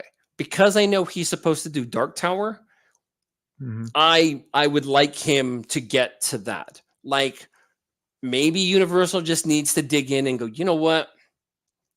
$400 million write-off. Like, we fucked that up. Because they really need to be able to sell this thing now. And obviously, Mike Flanagan is part of the selling point. But once again, something we've actually talked about here before is like, okay, who's the bad guy? You know, a lot of horror franchises have, I mean, even The Strangers. You have The Man and Baby Doll or whatever they're called. Scream, Ghostface. Like, you have something to go boom. And I think, you know, with the second Ouija board one that he did, he knows how to kind of play with the faceless terror very well. But you look at some of the other stuff, and he also knows how to create that character where it's like, yep, that's the bad guy. Kind of like the Fall of the House of Usher. That thing's amazing, by the way, on Netflix. Fucking phenomenal how well that's executed. And of course, he works with a lot of the same people again that he's worked with before. And it all connects. And it's weird because he's such a fan of Stephen King, obviously. And it feels like Dark Tower. Like these performances and the way this is all structured is so great that you feel it's all part of a possible connective kind of Flanagan verse. But at no point are you like, oh, it's that person playing that. It's like, no, a lot of the performances and a lot of the way this is set up clicks so well. He does such a good job. And as far as horror movies and thrillers are concerned, he's probably pound for pound the best guy doing it today. So that's another thing for me too, where it's like, don't waste your time on the fucking Exorcist. Like, you're better than that. Go make Dark Tower happen, because I'm so excited about what he's going to do. And even a little excited on the flip side of like, well, what's he going to cut? You know, so I kind of want to see where that's all going to end up coming into play. But this Strangers Chapter 1, there didn't feel like a need for the first one. The first one that I watched in the theater. And then the other side of it, thinking about, well, yeah, we got 2 more chapters. We're going to have a lot to explain. And it's like, yeah, but I don't give a shit. Like, you can explain the strangers mean shit to me. You can explain the redhead who survives. Yeah, I'll spoil it a little. Fuck it. Movie's terrible. I mean, it almost feels like a farce unto itself. Like, scary movies were jokes on themselves, but like this is even more so where you're going to laugh at it harder. So for me personally, I mean, as far as, and I've seen, I mean, you know, horror movies like any other genre. You've got the shining beacons, and then you've got the turds. Strangers Chapter 1 is definitely the turds. If you want a good laugh that's unintentional, I say go for it. If you want to check it out just for shits and grins while you're high as fuck on LSD, yeah, go for it. The LSD might make the fucking movie better. Might. I wouldn't count on it. Wow. A little side note, if you want an LSD trip without LSD, watch Jupiter's Ascending. Holy fuck. For shits and giggles, I went and tried to watch it again, and I'm like, yeah, I really need to check my medicine cabinet a little more next time. Not to get off on that tangent, but yeah, if you want a bonkers ride and you literally go, wait, somebody spent $180 million on this. Like, that wasn't even a movie that was like strung together, like a cult movie. Like, it was the Wachowskis. It was still Warner Brothers, like, just smooching their asses and like, hey, you guys can still make good shit. And it's like, yeah. But yeah. Oh, I would say watch Jupiter's Ascending over The Strangers Chapter 1. Really? Oh, yes. So it's wow. Yeah. Wow. Because at least in the case of Jupiter's Ascending, both movies you'll kind of laugh unintentionally, but at least with Jupiter's Ascending, you're gonna have a little bit of, I mean, it's a lot of regurgitated Wachowski's ideals and you know, their logic and storytelling, if you will. But at least you're seeing some stuff that's really a little on the original side, as well as grandiose. Like, it's a lot of their ideals kind of rehashed, which they've done a lot. But at least from a visual standpoint, there's something to kind of hook you. Story-wise, yeah, okay. But in the case of like The Strangers Chapter 1, there's just nothing there. It's the same thing as before. It's really not a better version of it. And this was, I feel like this was just a you know, make a quick buck with a horror movie kind of deal and like slap a name on it. Well, because as far as 2 and 3, whatever they may have, I'm not concerned. Mhm. I could give two shits less about what happens to them. They could have a fucking Goodyear balloon fall on them, and I don't even need to see that. I'd be like, you know what? Goodyear paid for it just so the fucking balloon could fall on them. Great, do that.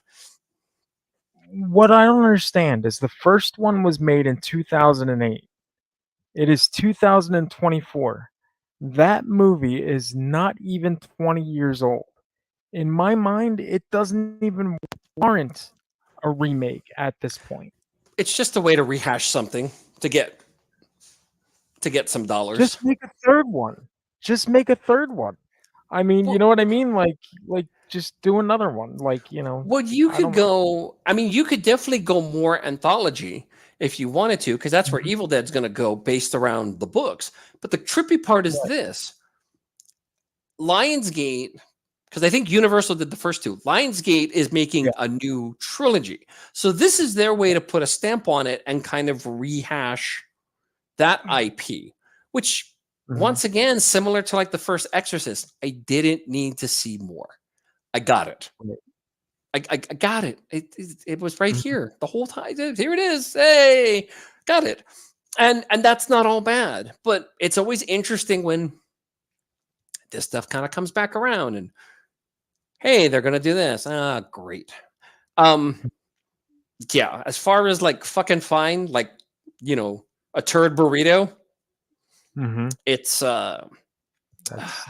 it's definitely Strangers Chapter 1. See, I have trouble remembering the fucking name. Like it was so not just non-memorable, just nothing. I didn't look at it this way. If I didn't see the movie and the lack of impact outside of laughing at it that I made that from the first one, I don't think consciously I'd know the difference. Right. That's just how shitty it was. So that out of the way. Yeah. I mean, if you want a good giggle, just check it out. But it's just something that it wasn't connected to me. Some people might like it. There are a couple critics who enjoyed it.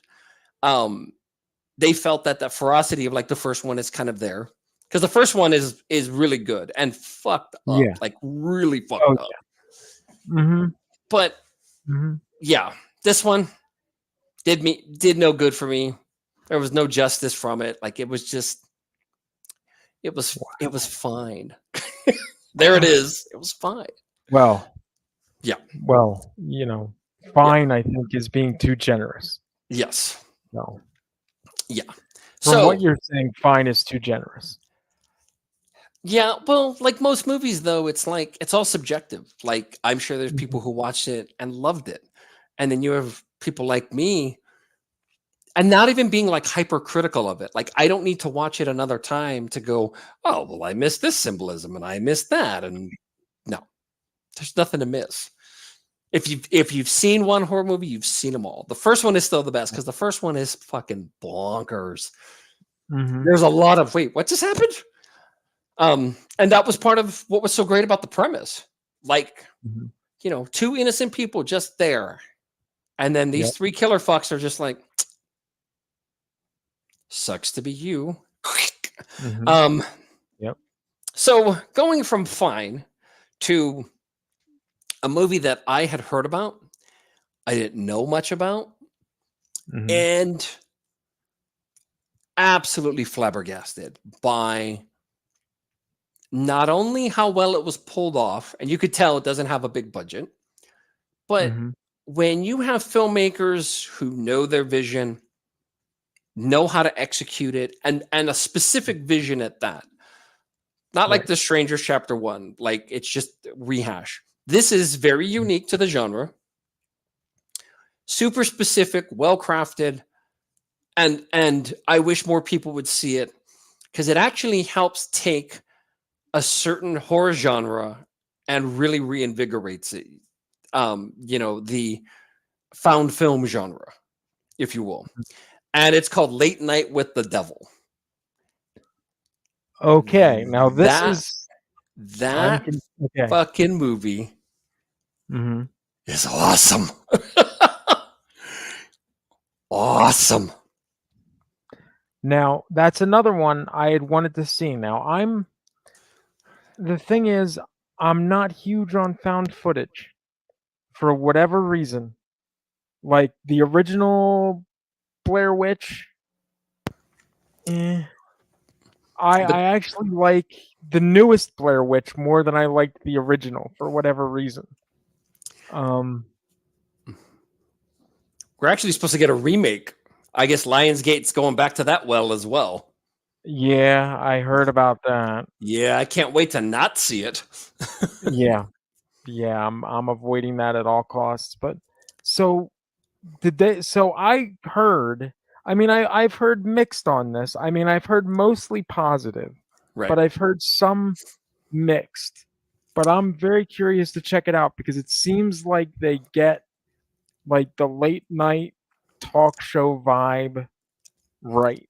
Yes. So for a little synopsis of the movie, so it stars um what's his name? David DeMulchin. Hopefully I got that right. He was Polka Dot Man in the Suicide Squad, and he was amazing. Especially considering, yes, that's an actual character in DC, the Polka Dot Man. And I mean, he was phenomenal in this movie, as well as the Suicide Squad. So the reason why I say it's found footage is because it's framed as like a faux documentary piece. And basically what it is that he's a talk show host, and it's like a fictional kind of, one picture they paint is like, so he's this radio announcer who's very popular. They put him in front of the camera, and this particular, broadcast network wants their hand in the late night game, especially in the 70s when it was real big. So what they kind of frame is the ideal of his character named Jack Delroy being, at like these late night wars that you hear about where, it's like Jack Delroy and Johnny Carson. And they basically set him up as like this guy who, like most, he's kind of got skeletons in his closet and stuff like that. But all he cares about is the show and really nothing else. And you'll kind of see what he'll do as far as what it'll take for the show to be popular again.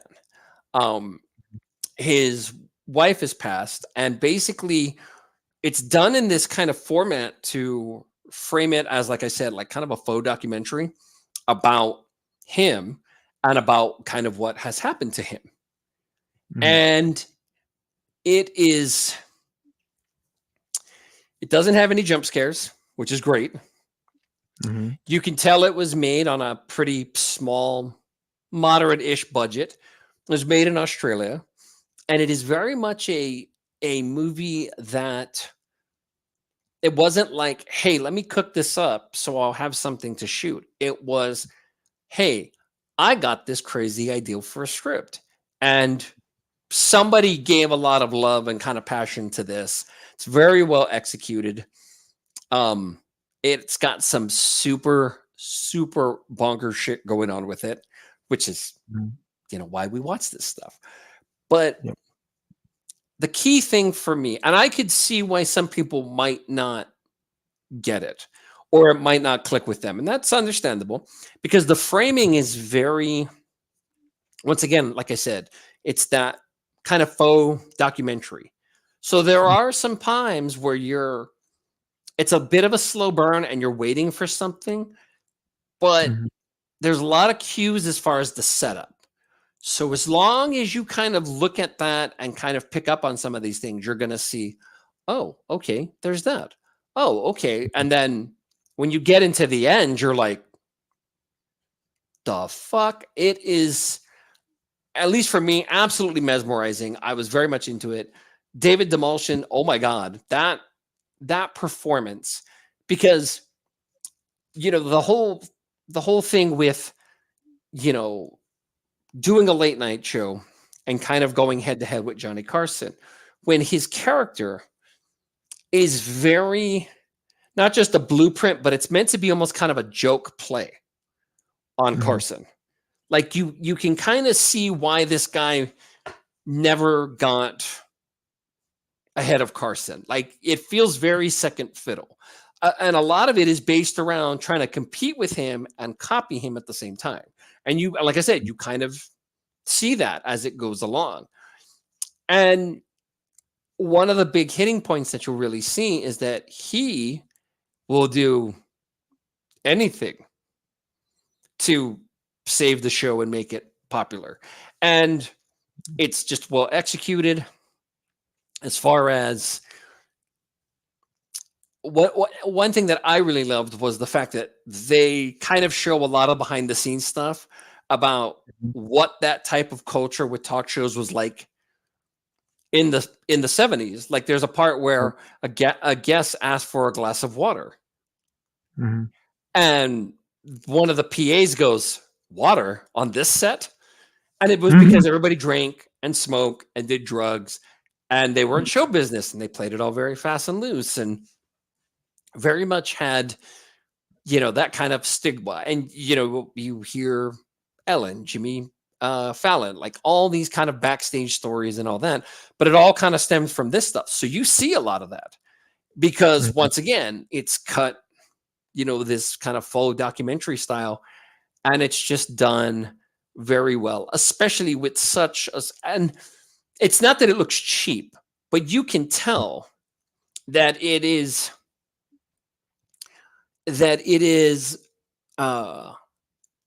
it's done with passion more than money.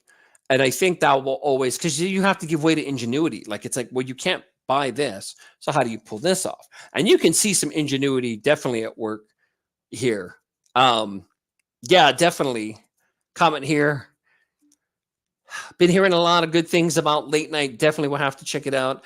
It's a good one. It's a bit of a slow burn. It's got some very intricate setup, some of which you don't catch.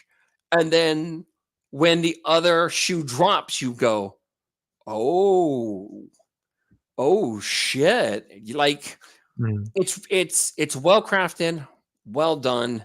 All the performances are off the chart.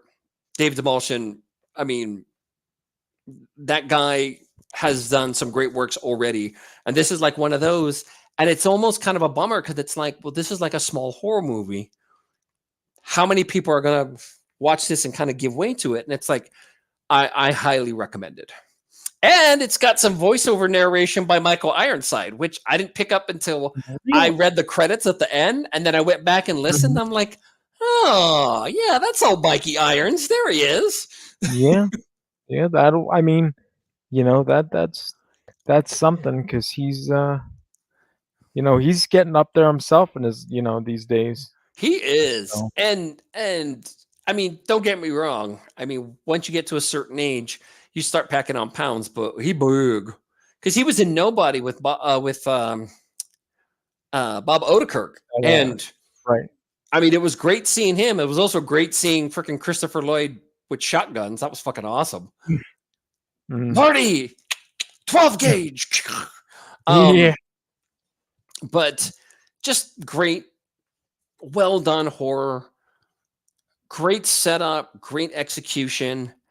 And it really has a lot of kind of, what's his name? God, how did I forget his name? I'm an idiot. Hitchcock. Who's Hitchcock? If two people are talking and a bomb goes off, that's a surprise. Which, okay, jump scare. But two people are talking and a bomb's going to go off and the audience knows. That's suspense. That's how you get, because you're just waiting for it. You're like, So we got looks like a new subscriber. Hopefully I pronounced this correctly. Numsamaniac. Are we critiquing old movies? We're critiquing all kind of movies. I mean, at some point we bullshit a lot in between, and then maybe we talk about like 4.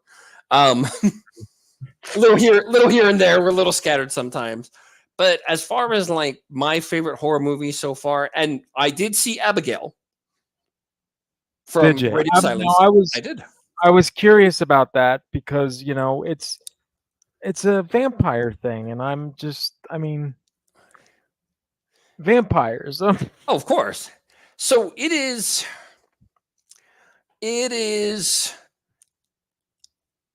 I enjoyed it very much. Okay. I didn't think it was fantastic. Mm-hmm. It was nice seeing them get back to form, like in Ready or Not. Mm-hmm. I fucking love Ready or Not. Yeah, no, Ready or Not is great. Really it's got one of my future ex-wives in it, Samara Weaving. So, win-win. Mm-hmm.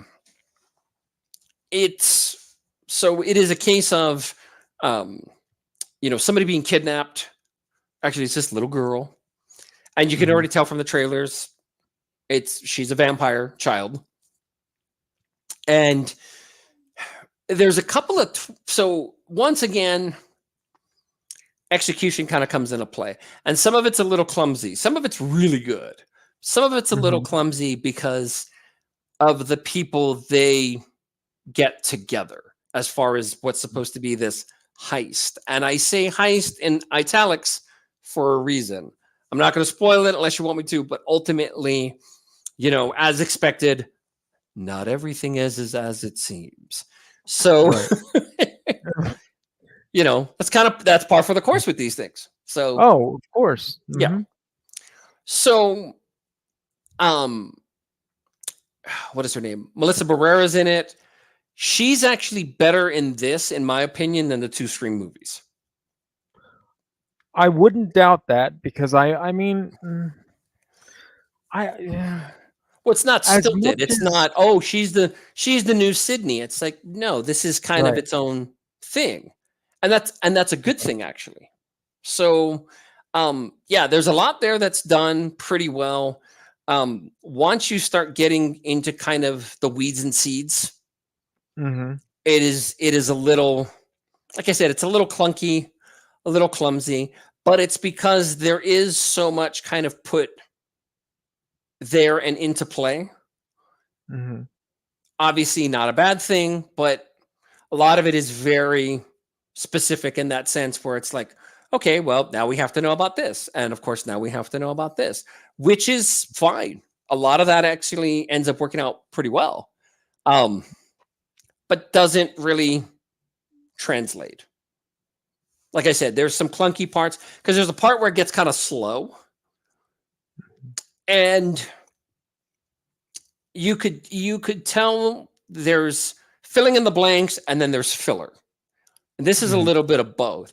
And there's also a lot of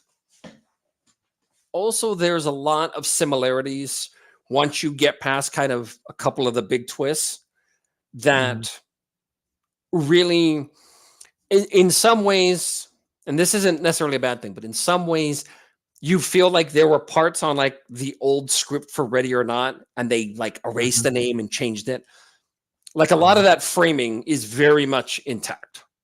Like this is a lot of that. And hey, they're sticking to what they know. Like it's their first movie out of the Scream franchise. I'm kind of glad they're out of it because that whole thing has just turned into a shit show and then some. Yeah, I don't know what's going to go on down with that. That one's going to be weird for me, kind of even if I like it. And part of it is the fact that so now Nev Campbell is going to be in Scream 7 after the whole money issue with 5 money issue with 6, but getting her back for 5 was kind of a thing. So it's like, okay, now you got her because you're going to pay her. And it's like, it's part of the politics within Hollywood as far as like actors and studios. We get that, and Nev Campbell, who I got to meet last year for FanX, who's fucking great. And she's so dinky. She's so cute. Like, and she's one of the few. She was wonderful. She was absolutely great. And she is one of the few celebrities that I've met, especially at FanX, where I froze up. Oh, I Oh. really don't do that. I didn't freeze up with Kevin Smith, and I thought I was gonna freeze, and I didn't. But Well. her, I was just like, marry me? Yeah. See, no, at least she was you got wonderful. some words out, because in my She was thing, wonderful. Yeah, because I realized that I went like just dead brain, and I didn't mean to, but I was like, oh wow, like I've as far as final girls go, like she's obviously up there, and right. I mean other things I've watched her in too. I've really enjoyed, and she's just great. But it's also like, oh wow, I'm kind of face to face with this person. I've just always had such an affinity for her. The only time I've ever froze like that with another person was Goldblum. Because it's fucking, I mean, of course, it's fucking Goldblum, and he did, and that's what makes him so great. Like, obviously with some actors, especially nowadays, it's not acting, it's really who they are. And in the case of Jeff Goldblum, all he knows how to do is do Jeff Goldblum things. So when he turned, he's like, and I'm like, oh, there he goes. Goldblum got a Goldblum, baby. Yeah, it's just, but I remember, like, because I got a what was it? Nev was at Monster Mania, which is a convention that's in Cherry Hill, New Jersey, so it's kind of close to me. So I went, I guess in 2019 she was there. I had a VIP thing, so I went up, they had to cut the line thing, so I went right up to the front.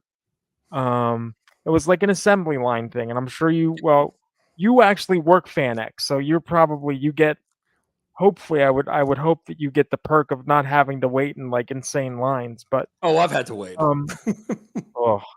But I can remember like going to her, like I paid the money, and then I went to her, and I'm like, I was standing there, like, and she's like, hi, and I'm like, hi.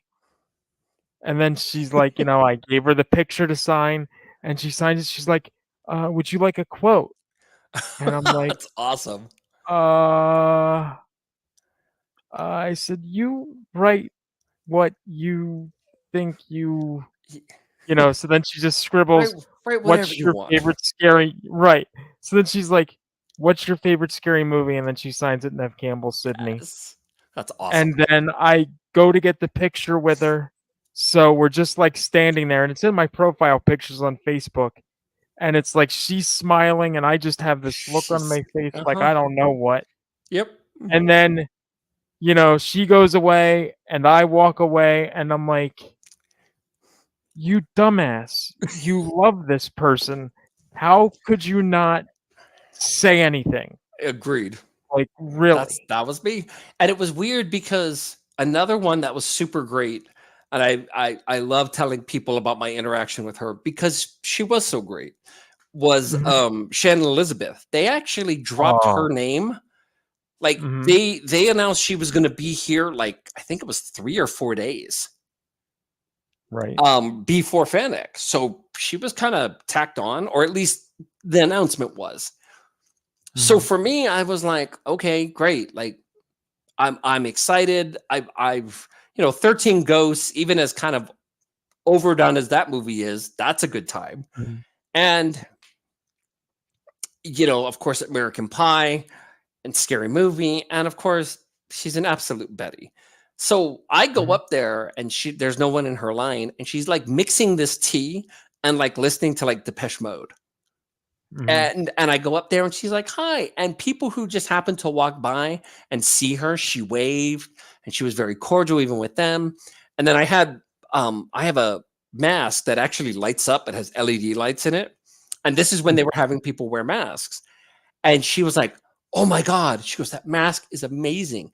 And Tara Reid was the next desk over, the next area over, and actually was like, Tara, I like got her attention. Tara Reid was messing around on her phone, but she was like, you're just adorable. Like, I love that mask. And I'm like, I'm adorable. She said so. And it was so great. And I remember, so I did also the photo op with her, and she was actually late, and she was one of the last photo ops of the night. And I kid you not, because usually they try to take him around the back so people don't get all like, whoo. She Right. cut across and apologized to people because she was running a little late. And she was like, I'm sorry, guys. Everybody's waiting on the actress. Like, I'll be right there. And she was really cool about it. Like, she shook some people's hands and she was like, I'll see you in there. I'm really excited. And she was just the best. She was one of those, I know that it's a paying gig and it's a way for people to do what they got to do. And there have been times I have seen some people, and I get it, if they're stressed or they're having a bad day, people seem to forget, like, they're not like zoo animals. And even zoo animals, you got to care, like, they're living creatures. People forget, like, these are people. And, they're going to have days where they're not doing they're not having their best days. Sometimes they're jet lagged or they're late or something else might be going on in their personal life. People have to kind of remember, it's like, they're people too. Like, they're going through shit. And there are some times where that might show. Like, my buddy got, I think it was the poster he had for Son-in-Law, signed by Pauly Shore. He was just here last year. Pauly Shore looked like, at least is my opinion, he looked like he wanted to be somewhere else. He was very disengaging. He signed it and was just done with it and just kind of dismissive. He was not, for whatever reason, he wasn't a happy camper, and he was letting people know. And in the case of Shannon Elizabeth's the total opposite, where it's like, she was great.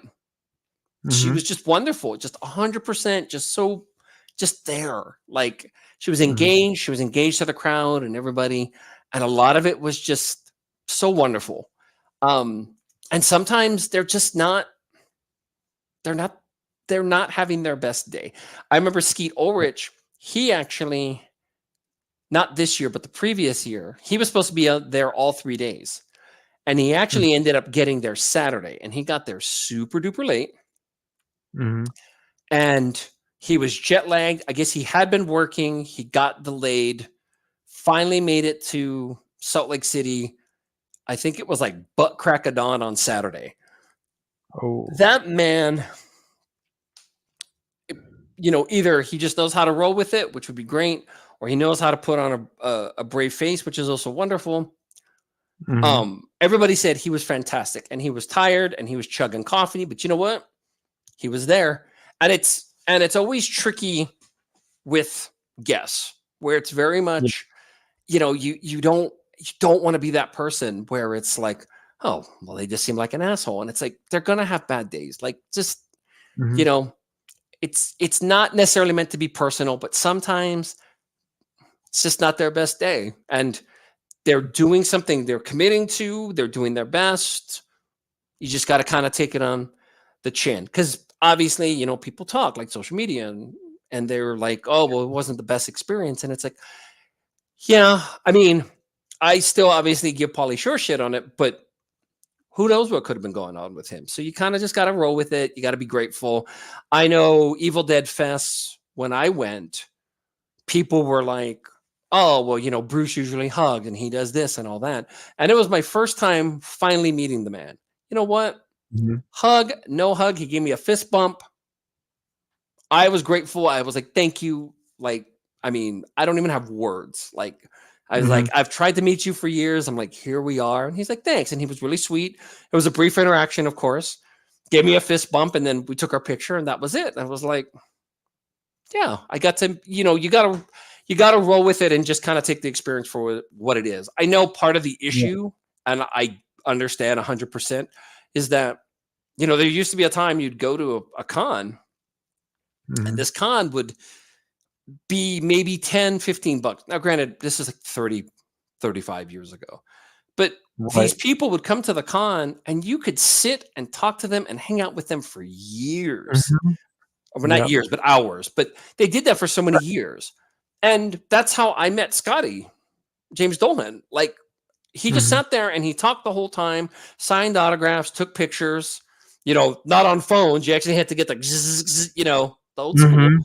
But I didn't pay anything extra for that. Now, photo ops, like a perfect example, this happened last year. They had a ton of guests from Cobra Kai, which I guess for whatever reason in Utah is like a big deal.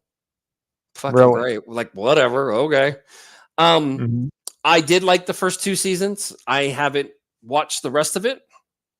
I haven't sure I'll watched catch up. 5 yet, so I'm sure I'll catch up to it, but it's not like one of those shows like I gotta be watching or else. Apparently, for a lot of people, that's where it's at. But they had a photo op with all the cast members they brought. And I think it was 5 or 6 of them. And I wish I was making this up. I'm not. If I remember correctly, as far as the price is concerned, it was $450 for the picture. That's insane. Yes. How do they expect people to afford this shit? That's crazy. Yeah. $450 for the picture. The fucking picture. Crazy. Yeah, and there were some people who, if you save your money for it, I get it. And I very much am. I just, if it's worth it to you, great, fine. But it's a lot of money. And I think I might have told you this story, but this girl, this is the con where I met Goldblum. There was this girl who she decided, because Tom Holland was here, and they made a big deal about it. So his picture, I think, was like $200, and his autograph was like $250. So one guess, like, that's a lot of money. Yeah. This girl, maybe 16 years old, maybe. She decided to put together a GoFundMe so she could get this autograph and picture. And she posted it on the FanX Facebook page. And I can tell you, before they took her post down, which I'm glad they did, people ripped her ass online. They were like, listen here, you snooty, stuck-up, superficial little shit. Like, because when I think about like GoFundMe and stuff, I mean, I know people do like projects and stuff. But when people put stuff like that out there, I mean, I see people who do that because they need something, like food for groceries or like car repair. Like they need help. They need assistance. And people asking for assistance, like, yeah, I may not be able to do much, but I'll scrape a couple nickels together because it's genuine. It's something that relates to all of us. Sometimes we need help, whatever it may be, financial or otherwise. But this girl literally had the balls on her. Like, yeah, I think she was anywhere between like 16 to 18. And she was probably some stuck-up, superficial little brat. But I got to say, I don't know what her balls were made of, but they must have been big enough to wheel around in a fucking wheelbarrow. Because to ask for that kind of money for that, like, first of all, you've got to be tone deaf and spoiled. And two, like the negligence it takes to be disconcerting and to be like, you want to give me money so I can meet somebody for maybe a minute and a half tops? Yeah. People lost their minds. People were like, get a fucking job, bitch. And people were like, is she fucking serious? Like people thought it was like a gag. And I clicked on the link. I'm like, oh no, this bitch is real. Like this motherfucker is like, she got no kind of fucking shame. Because it's online. It's like, well, I have, some degree of anonymity. And it's like, Google. People will find out where you live, probably, and know that you fucking suck. Yeah. So that post was up there for about 15 minutes. And they took it down. And to this day, I can't say for sure if they took it down because of... I can't honestly say if they took it down because the audacity of what she put out there to people, or the fact that, just the comments, because people got, I mean, of course I posted shit to be funny, but people got like somebody, I want to say I have screen caps somewhere saved because I screen capped that shit. I was like, look at this. but somebody like, and I have to think this woman might have been like a teacher or an educator or a counselor, because she gave like this huge verbal kind of diatribe, if you will, or written diatribe, where she basically was like, who are you to ask for this? Like, are you that? And people use that too, where it's like, are you that tone deaf? Like, people work hard to save for this. And I know people who literally, like, they don't go to other cons, they don't do a lot of other things outside of it. They prep financially, in every spectrum or whatever, for that one, 3-day stretch in the year, which is FanX. And it's like, yeah, just the nerve, you know what I mean? If people need help, that's one thing, but this isn't even a necessity. This is one of those conflation type of deals where, I need this, so I'm going to ask people to give me money. And like I said, on top of that too, was just the audacity of that amount of money for what that translates to as far as experience. The fact that it's a picture with a stranger that you saw in a movie. I love Tom Holland as Spider-Man. I think he's great. But you know what? While I was waiting in line for another photo op, I looked across and I saw him. I was like, yep, that's Tom Holland. All right, we're moving on. I know it comes down to value. Like, if you think it's worth it to do that, great. But most people work for this shit, as opposed to, hey, I want to shit comfortably, or if I have money, and I guess somebody kind of looked her up and put like, it's like, it looks like you have money. Like, why the fuck are you asking? Like, what, daddy cut up your credit cards? Like, she kind of came off as that type. And a lot of people strung her up for it hard. It was, I gotta say, it was a little delicious, because, help is one thing. We all do our best, but we sometimes need assistance. And if it was literally like, because I've seen ones like that, and people was like, hey, I hate doing this, but I've got this and I've got that, and I'm just looking for a little help. And if you're real about it, and it's not even a humility thing, it's not even, oh, well, they said they're going to do it, so that's cool. No, it's very much a case of, hey, this person is being honest. They're being direct. They need help. $5. It can make the difference, as opposed to, let me go take this picture and get an ink scribble with, I mean, I've paid some of the prices, not all of them, because some of them are just ridiculous. Sometimes it's not even about the money in the sense of whether or not I have it. It's like, no. Yeah. For what that translates to, because it's got to be somebody, at least for me, it's got to be somebody who's really worth it. Now, if you told me I had to pay $260 for Kevin Smith, I'm in. I'm not happy about it, but I think he's worth it. And I paid $90 for his photo op. That was worth it, in my personal opinion. So it's a classic case of nobody's ever told me no. I've never had to work for anything. And if I'm used to getting what I want, if I just do this, it'll come to me and it should be fine. Right. No, it's not supposed to work like that. Because I know people who work like 2-3 jobs just to prepare to spend those 3 days there. And I almost feel bad for them, but if that's what they want to do, because like I said, they don't take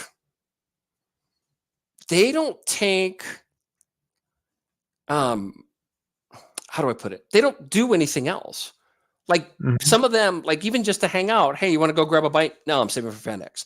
Like they wait, like they literally work 365 days and focus that entire cycle Wow. for the 3 days. Cody, it's definitely not about the fans anymore. I agree 100%. It is not about the fans. And you know why?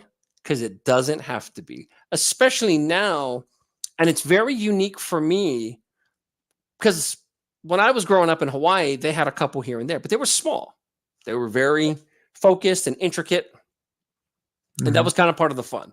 Having said that, now they're everywhere. Like apparently Arkansas has a Comic-Con that started last year. And all I could think to myself is, Arkansas, you motherfuckers don't bear you. Some of you, and I'm not saying the entire state of Arkansas, but I've been through Arkansas. And I can tell you right now, it was nice going back to the 13th fucking century. Holy shit, that's a state. I'm like, what the fuck? But having said that, it's like, let me get this straight. You motherfuckers barely got running water and the ability to read and write, and you're getting Christina Ricci here. Do I have that correct? That seems a little backwards, doesn't it? A little, but it gives credence to what Cody put here, where it's really not about the fans, because now everybody's doing them. It's not exclusive anymore. Hell, it's not even exclusive to like San Diego Comic-Con. And remember, they were kind of the progenitors of this movement where, hey, we'll do a FanX experience. We'll do this. We'll do that. I remember when the first one dropped, we heard about it in 2013. And then not long after that, I went to Afghanistan. So I didn't get to go to it, but my ex-wife and my kiddos did. And they got to meet Carl Urban and stuff like that. They got to meet Patrick Stewart. And it was just so great because they got to do those kind of things. And I'm sitting there in fucking Afghanistan. And it's literally, yeah, I'm glad you guys are taking pictures. Right. I had to take cover for 2 hours, but I mean, I was happy for them. More for me, it was just jealousy. Like I wanted to be there for that. Having said that, I was there the following year in 2015, and I got to meet Carrie Fisher, which, of course, one of the best moments of my life. Let's see, Cody. I live a mile away from Arkansas, and I can confirm everything you just said, Theo. It is, and you know what? Every state. Okay, so I'm in Utah. Utah is very much a bubble. A lot of states are like that. They very much are their own thing. But Arkansas, and I've also been to Mississippi. Oh boy. Oh, sorry, where am I? Those places, like there's just not a lot there. There's not a lot of opportunities. And unfortunately, many people there just seem to feel that's what their lives are supposed to be. I grew up in a very small town in Hawaii, and I can honestly say that was a lot of that there too. The difference for me is I had a lot of friends who joined up. I got married, and then I decided to join up too because that was the next logical step to having a career and something to look forward to, as opposed to people I knew in Hawaii. They still live there. They're probably hopefully close to retirement. They work 3 jobs. And I remember the last time I went back after retiring and I got to hang with them and they're like, oh yeah, I'm doing this and doing that and doing this. And I'm like, what do you do? What do you do in your free time? And they're like, free time? What the fuck is free time? So yeah. But I agree with you, Cody. Like it's just so, there's so many of them now, and especially for a lot of these, I don't want to say has-beens. That's not fair because a lot of these people have done things that still carry over. And if they're still making a buck off of it, shit, good on them, man. But you can see a lot of the reinsertion of a lot of these actors and actresses and filmmakers and personalities that you don't see as much anymore. And they kind of, once again, it's kind of that nostalgia milk at play. I don't hate them for it, but conventions, these type of fan events allow for them to get re-exposure, make a little money, and some of them, I think Jason Mewes was one where he didn't realize that until doing his own thing where people pay for like his autograph and stuff, he didn't realize how much it was because the Jay and Silent Bob stuff, they would be doing a lot of it for free. They would get paid up front, but they would ultimately, just do it and then take pictures, and then, they'd still be fine. But he did one without Kevin Smith, and they gave him his day's tally, and it was like 15 grand cash. And he's like, he was like, why the fuck didn't you tell me? And apparently at the time, he had already gotten clean, but Kevin Smith was like, I didn't tell you that years ago because you would have fucking blew it all on heroin, you asshole. I can see that. Yeah. I can definitely see He that. was great. I loved meeting him. I met him the same year I met Kevin Smith, and he was hilarious because he came out at one point. He had one of those motorized suitcases that you can ride, and it had lights on the wheels, and he was like doing like fucking like donuts around us, and that shit was hilarious. But I still love these events. The one we have coming up, they've dropped some interesting names. There's going to be Susan Sarandon here. And I'm like, she's doing cons? Like, okay. Oh, did you see or did you hear? Her and Gina Davis were somewhere. I forget where it was. But for their photo op, okay, it's them on one side and the fan on the other side and this pile of boxes in between. And you're not like close to them at all, it seems. Oh, wow. That, and it's like $250, I think, for the so I don't think it's just COVID, but some are still kind of like that. Like I remember when I met Mary McDowell and Edward James Olmos, and we had the plastic between us, and they barely talked to me, and it was a little bit of a bummer because I didn't really get interaction. However, Battlestar Galactica, that version they were in, still fucking amazing, and I love. And now it's on Prime, so I'm like, fuck yeah. And of course, Edward James Olmos, Blade Runner, like, thank you. And then Mary McDowell, Sneakers. Sneakers is like one of my all-time favorite movies. And some of them still do that. Perfect example was Tom Cavanaugh.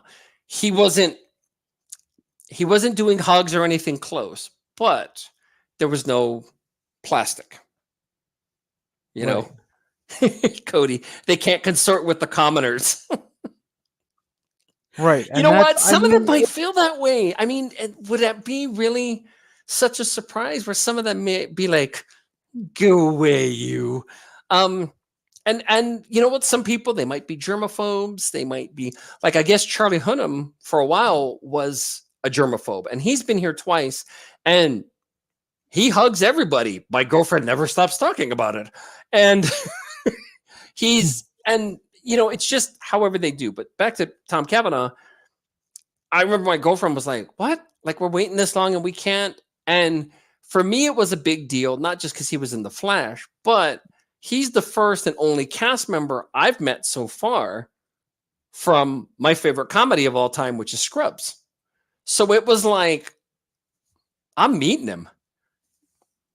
Oh, wow. That's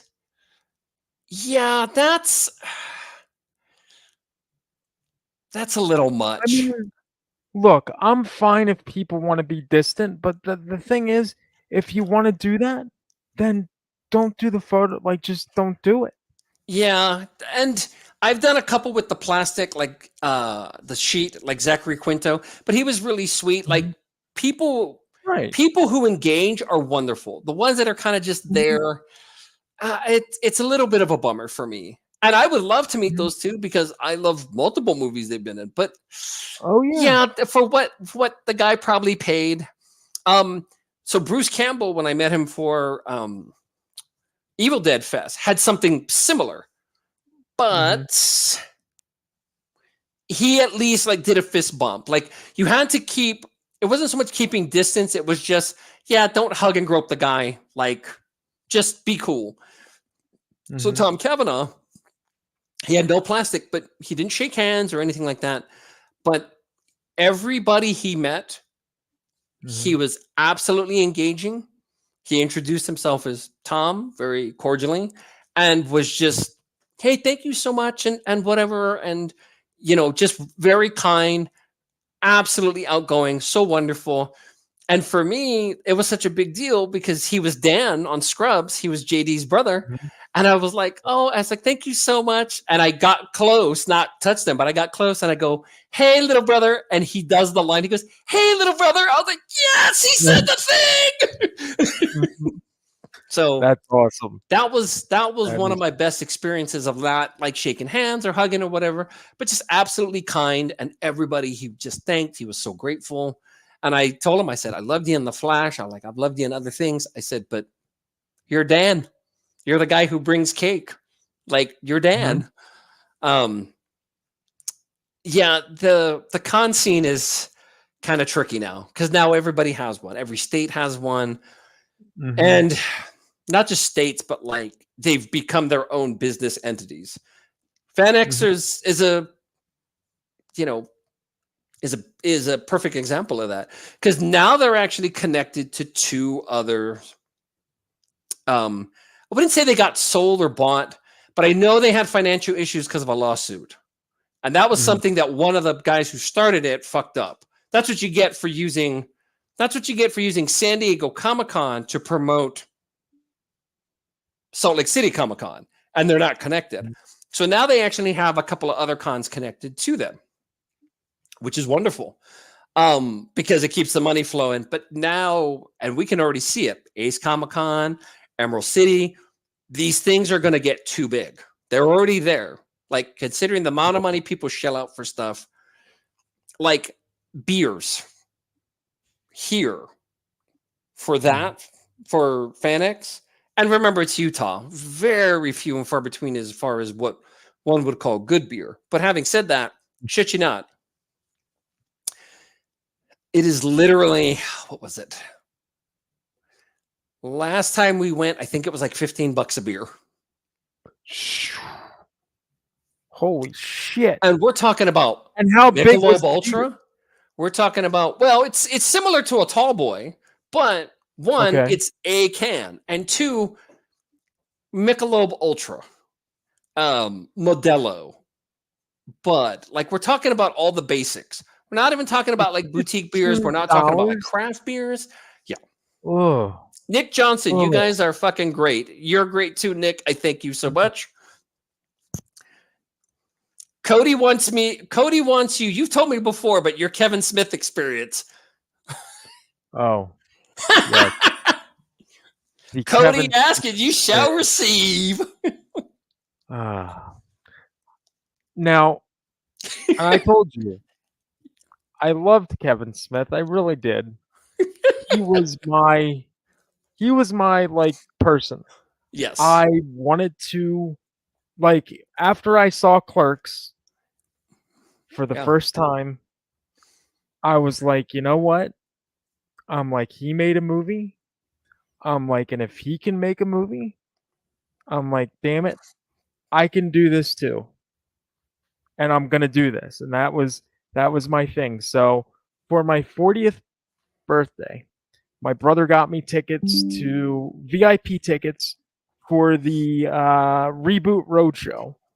Okay. And we went in there, and I saw it was Smith and Muse together. So because it was VIP, we go into the a green room area, and what is it? So it was me and Joey T, who does like a few other podcasts. He was here for a while, but now he's doing like some other stuff. So basically we go in there and he's talking more to Muse and I'm talking more to Kevin. Right. And so I said to Kevin, I said, hey, I run, like, I have a podcast, Rabbit and Red, and I would love to have you on. So, and I explained to him about me, and he knew like what a fan I was and all this other stuff, whatever. And he was like, okay, he's like, so his assistant was in there, and he's like, why don't you give Mike your email address and he can contact you and we'll set it up, because I'm on this tour. He's like, I'm just driving a bus around the country. He's like, I have nothing but time. Right. So email Liv, we'll get this set up. So I said, all right, great. So I emailed her. I waited about a week after the event because I was like, I didn't want to like overload him or whatever. So I waited a week and she never got back to me.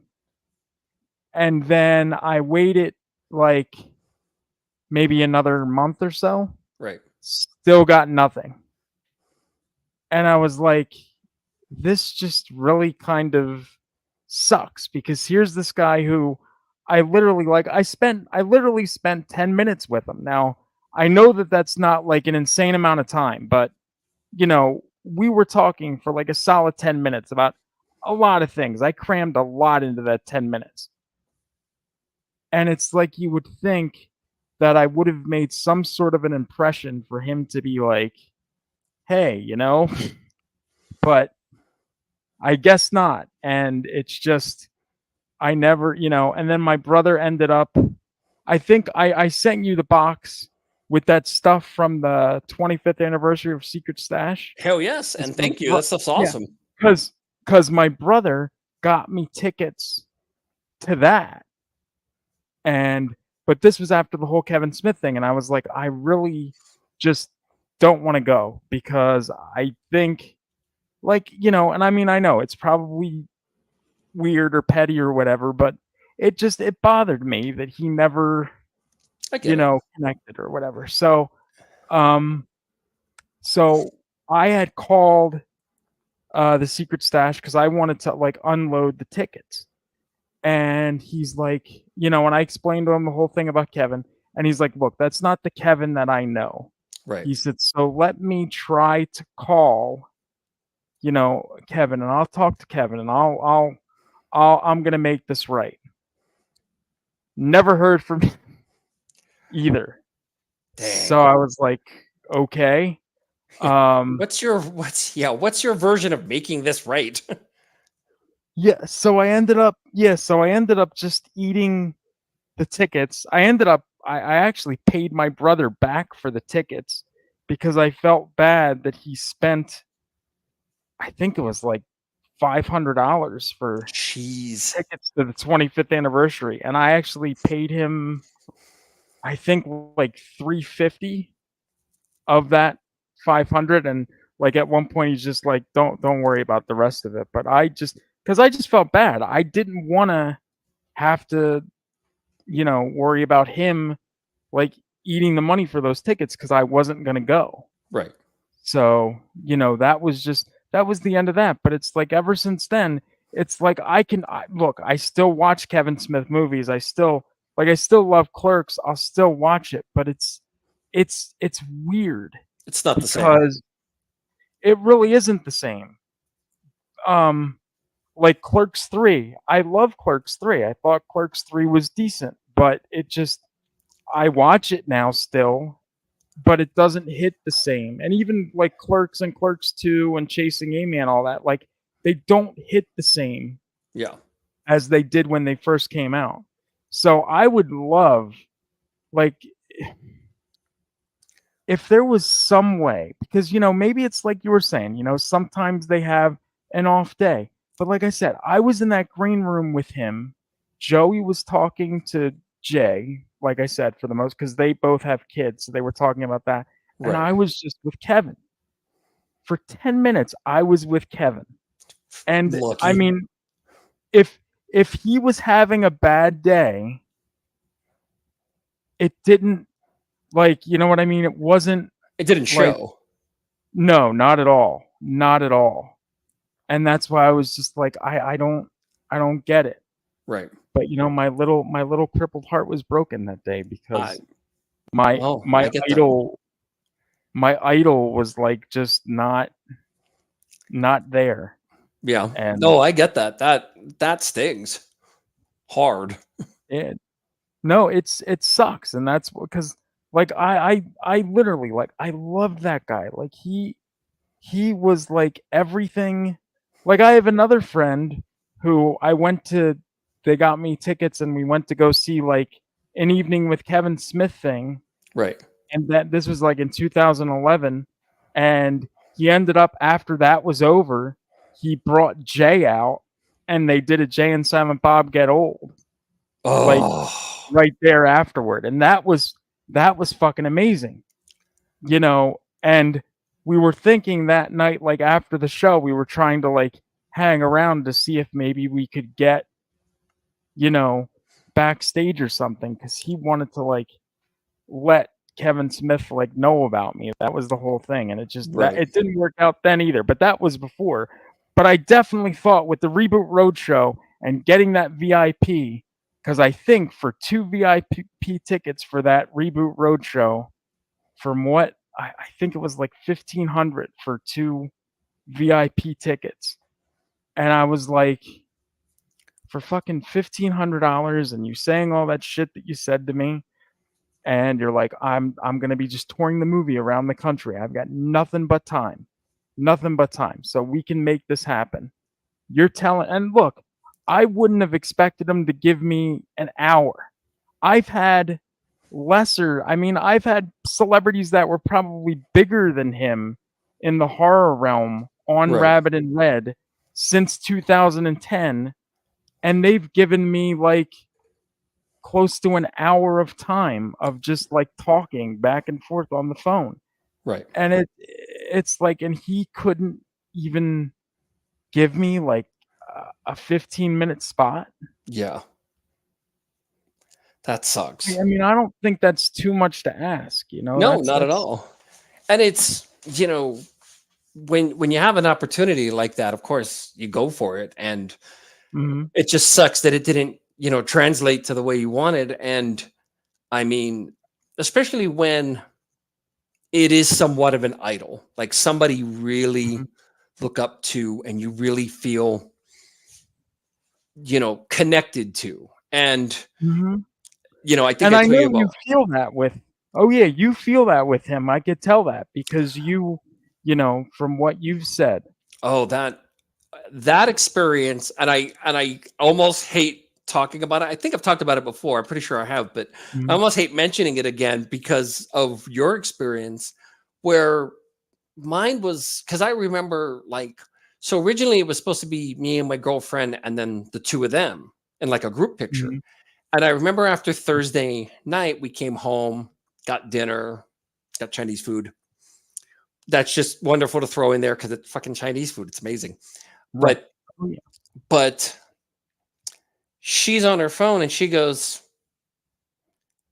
so she goes, did you know apparently that the Kevin Smith, the solo photo op, she was like, there's some available apparently, because it was blocked off forever. Like those went quick.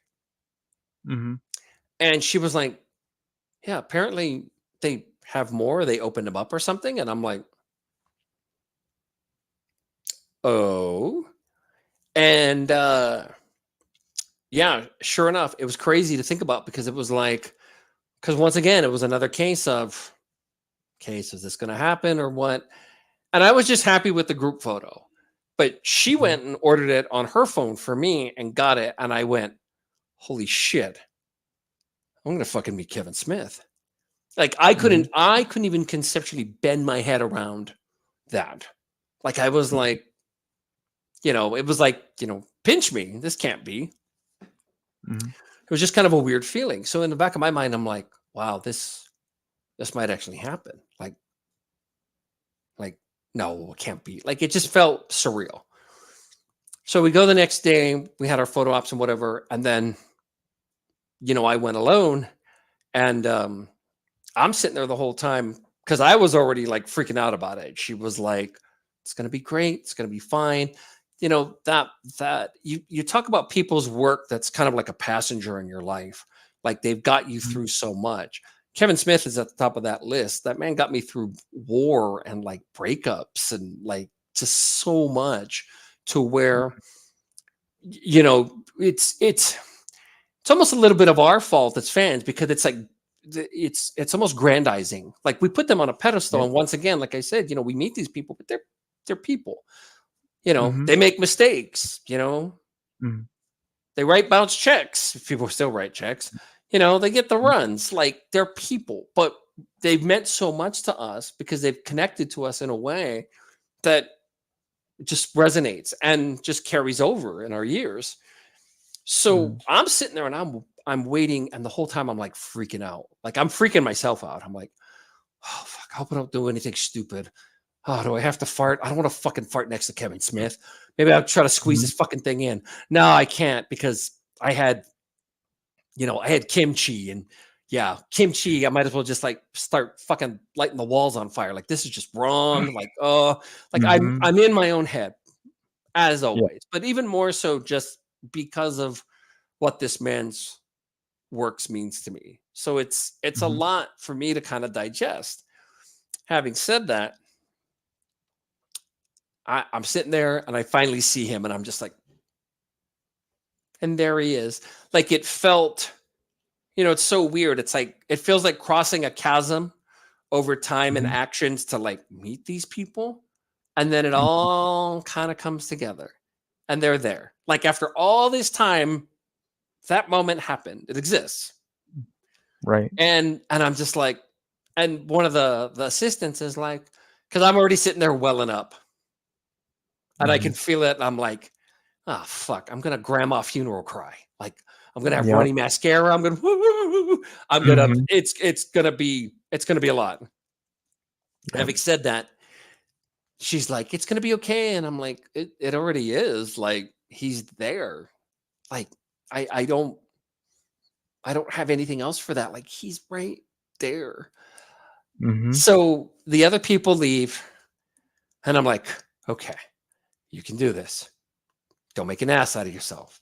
Don't be that fucker. Like just go. It'll be fine. And I'm just expecting it to be very, just kind of cordial and all that. And he turns to me and his arms are wide open and he goes, "Come here." And I lost it. I fucking blubbered right there. And I said, "Oh," and I said, "Thank you." And I just looked at him. I'm like, "Thank you for like everything." Like I can't get into it, obviously. I was like, "But thank you for everything. Thank you so much." And he goes, "Thank you." And he goes, "I appreciate that." And then I showed him my shirt because I have a shirt that says number 38 on it. Oh yeah. Yeah. And I said, "Just remember, I'm number 38. And he's like, "Holy fuck." He goes, "That's great." He goes, "Why do I not sell that?" I'm like, "If you do, cut a brother a check." Yeah, right. Yeah. Right. And then I left and I got my picture. And then my girlfriend, she was like, "How'd it go?" And I was like, "Yeah." And she meets me on the other end. She kind of realized she was going to have to do like emotional support because she was like, "Oh my God." Yeah. And I was just like, "Yeah." I'm like, he was there. Like it took me like 5 minutes to kind of recover. And my buddy was really pissed because he was there like a day. He wasn't there very long. The rest of Clerks was there, but he wasn't. So he was there Friday and his whole thing was just boom, boom, boom, boom, boom. And they did, so his autographs, they actually did like, I can't remember if it was a raffle or like a line, but you had to get this stuff before to actually get a spot because he was only doing like 200 autographs. Right. And my buddy brought like all his shit. Like he had a wad of cash and he was like, here's the marker, like go to fucking town. And he wasn't doing that many. So he was like, fuck. And he was pissed. And he was so pissed that happened that I can't remember if he had anything else for the day, but he left because he literally drug all his shit from home, which is like 40 minutes away from where Fanex is, the Salt Palace, and literally was like, fuck this. Like they should have said something and they didn't. And I was like, and then he was like, "Where are you going?" I'm like, I'm going for my Kevin Smith photo op. He was like, "What?" A little louder. I'm going for my Kevin Smith photo op. I'm sorry.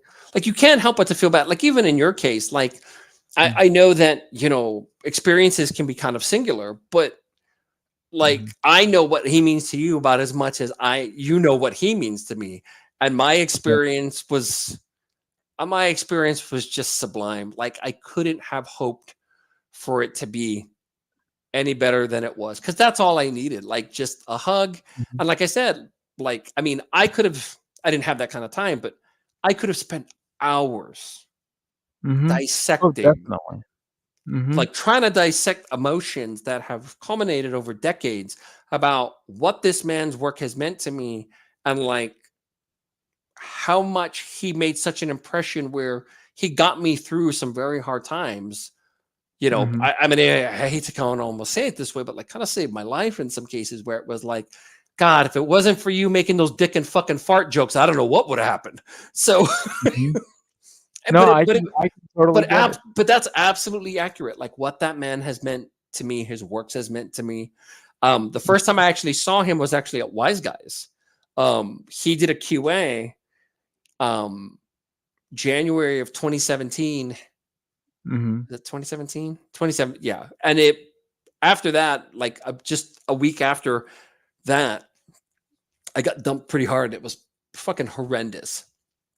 So there's like this association of like, hey, you've been with me through the tough times, but I can't help but to associate you with the tough times. So, Right. that's always kind of tricky. But yeah, he just turned and he had his arms wide open and he's like, come here. And I was just like, yeah, that's it. You know what I mean? Sometimes it's just that simple. It's, and I feel for you that, the experience, and it doesn't, and honestly, it really doesn't sound like him. Like, I'm not sure if the ball was dropped intentionally or people just suck. You've met me, so I tend to think more people just suck. Well, yeah, I mean, it could have been that the assistant just dropped the ball. It could have been maybe I shouldn't have asked him about coming on the show, because that, maybe that was something that, maybe I shouldn't have, but I thought the conversation went well enough To where you could ask that. like in that space to where I could ask that. I mean, because you know how when we do interviews here, like I said, and it's the same, like I said, it goes to like you or anyone else who's been a host on this show with me. I always pass the interview buck off to somebody else because I am like terrified Right. and I don't like to talk during interviews. But like for that time with him, it flowed like nothing. Like Yeah. I wasn't nervous or anything. I even said to him, I said, so I hear that you're thinking of doing a Clerks 3. I said, if you need a token GIMP, I'm right here.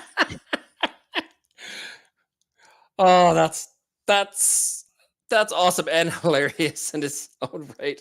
No, I agree with you, Cody. He's human. People make mistakes, and it's unfortunate. And like I said before, like, I've been to like one of the probably worst experiences, not worst. Once again, people are human. Was my girlfriend getting her supernatural sign signed by Mark Pellegrino, who plays season 5. He was Lucifer, and he just kind of signed it and was kind of dismissive. And we weren't sure if it was like he had somewhere to go, because the people before us, he talked to at like great length. And then it was us, and it was like, oh, hey. And he was a little just blah and nonchalant. So once again, like, he might have been short for time. Like, it could have been just a few things. But from just the interaction, it was like, all right, fuck you too, dude. Right. But once again, like, and when you see them as people, you have to kind of just, like I said, you got to remember that, because ultimately, and I think this is where it gets kind of lost in translation for people. It's like, well, they're, because by nature, it's like, for a lot of them, it's like, well, they're performers.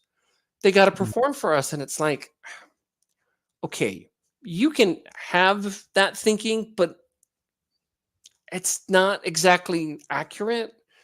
Because especially with them not like being in a role, like, this is them. Like, what, you want them to play themselves? That's like, no, they're going through shit like anybody else.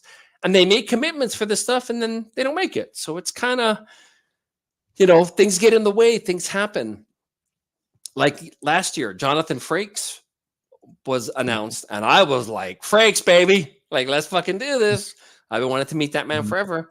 And I think it was less than a month beforehand he dropped out. But he got announced for this year, so hopefully he'll make it this time, because that actually happened the previous year with most of the cast of Screen, where because Matthew Lillard and what was her name? Neve Campbell. Yeah, what's her name? They had committed to coming, and then they both dropped out. They both had other projects, other things they had to do, and then came back the following year. And my girlfriend got to meet Matthew Lillard, and his line, like, people had really kind of pushed and almost petitioned for him for like years. And they finally got him here. And the entire 3 days, like, his line was always long. He had, like, I mean, I think out of many of the other people there, he was one of the big draws. Like, everybody was like clicked into him, where it was like, yep, we've been fucking waiting for this dude. Like, here you are. So, yeah, it's kind of a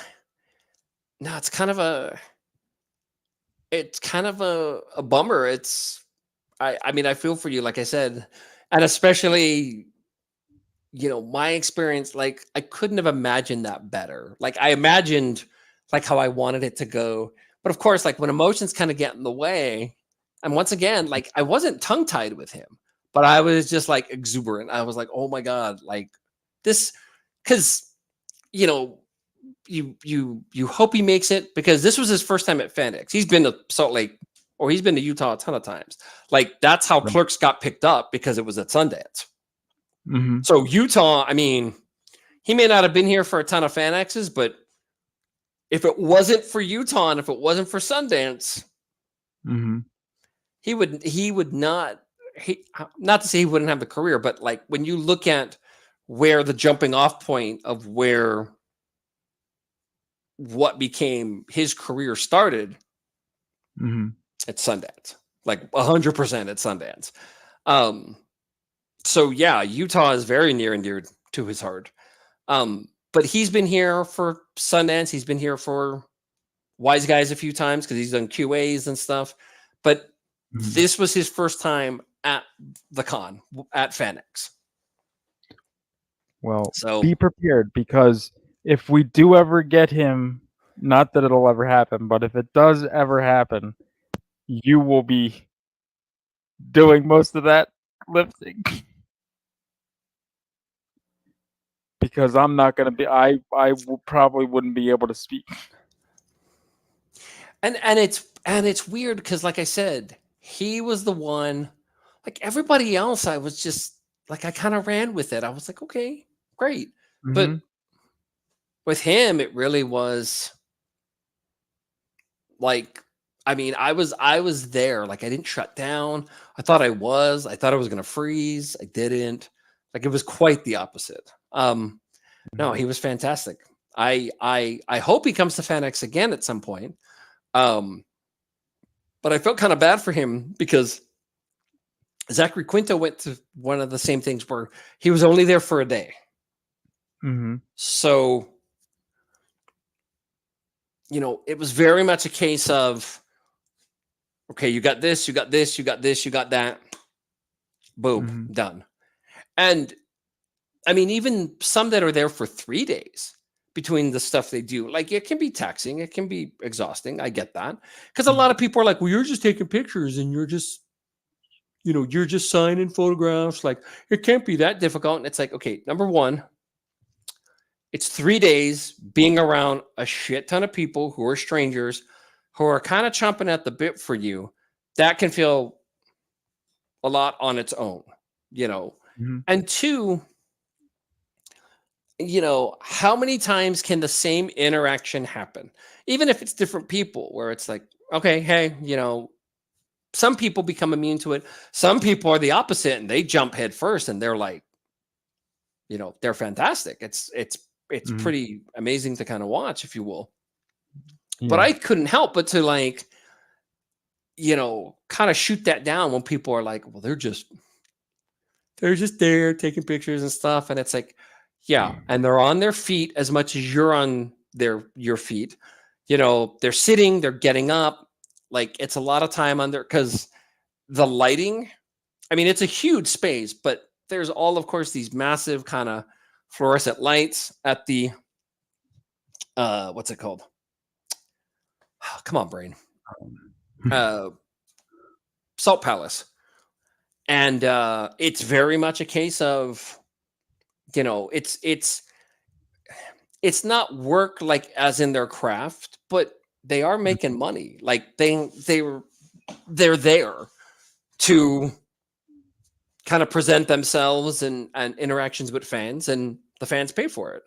So it's not just, you know, for me, that's a misnomer where people are like, well, they're just taking pictures. I'm like, yeah, but there is work involved because a lot of these people are total strangers, and it's like, smile like you like them. And it's like, yeah, sure. Yeah, it's definitely not a case of just, you know, just be pretty, just smile more. Yeah, but yeah, I mean, I mean, I haven't gone to a con. Like, I think the last time I went to a con was in 19 with the Nev Campbell thing, but it's just the prices and all for that stuff now, it's just so outrageous. Like you were saying, people work 3 jobs just to go to a con, and it's like, that's just to save. I mean, I get it. Yeah, I mean, I get it because, you know, that's their thing. But, you know, I'm at a point where it's like, you know, I like these people and I like their films or their TV shows or whatever. But, you know, is it really worth dropping like $100 or more a lot for of like money. a signature? Yeah. Well, and they have like food trucks and they have like concessions and stuff there, but like a slice of pizza is like $9. Like it's all very, it's priced like how movie theaters and like other places where it's like, okay, you're in this singular space. If you want something else, you got to leave. Other than that, right, stay your ass put, motherfuckers.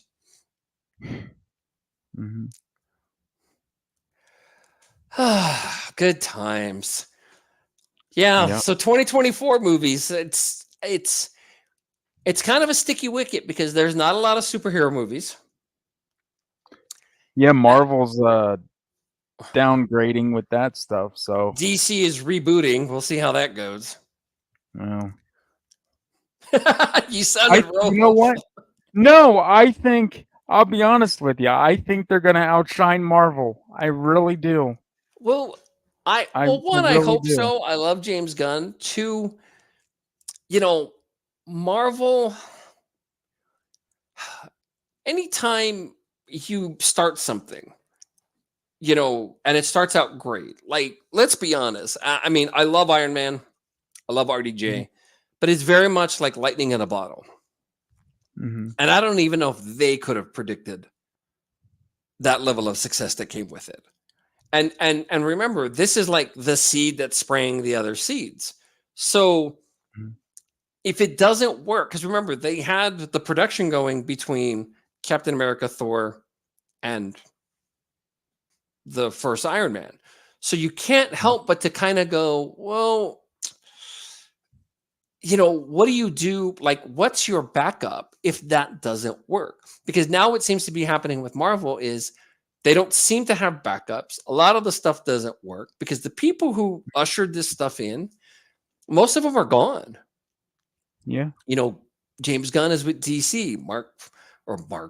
Jon Favreau is, you know, doing Star Wars, but he might even leave that as well. Like, you look at a lot of the people that made this stuff really click, the Russo brothers, they're onto other things.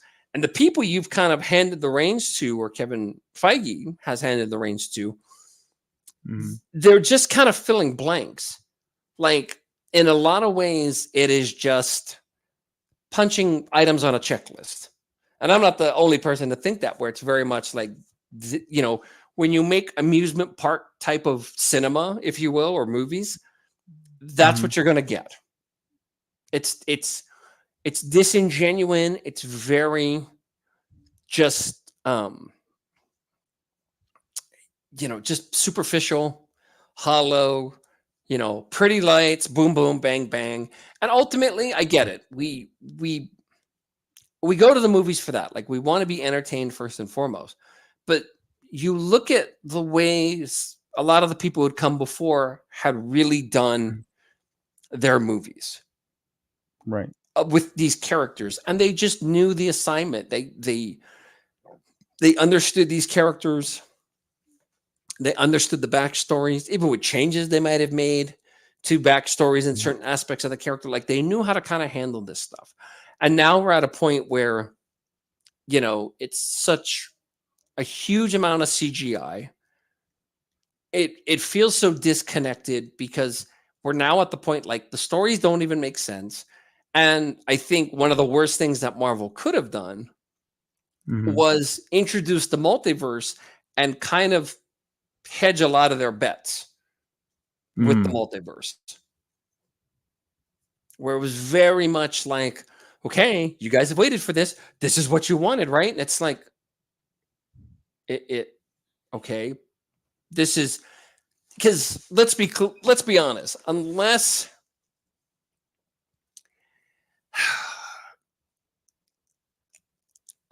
you really have this stuff kind of planned out, in most cases, alternate dimensions, as well as what's it called?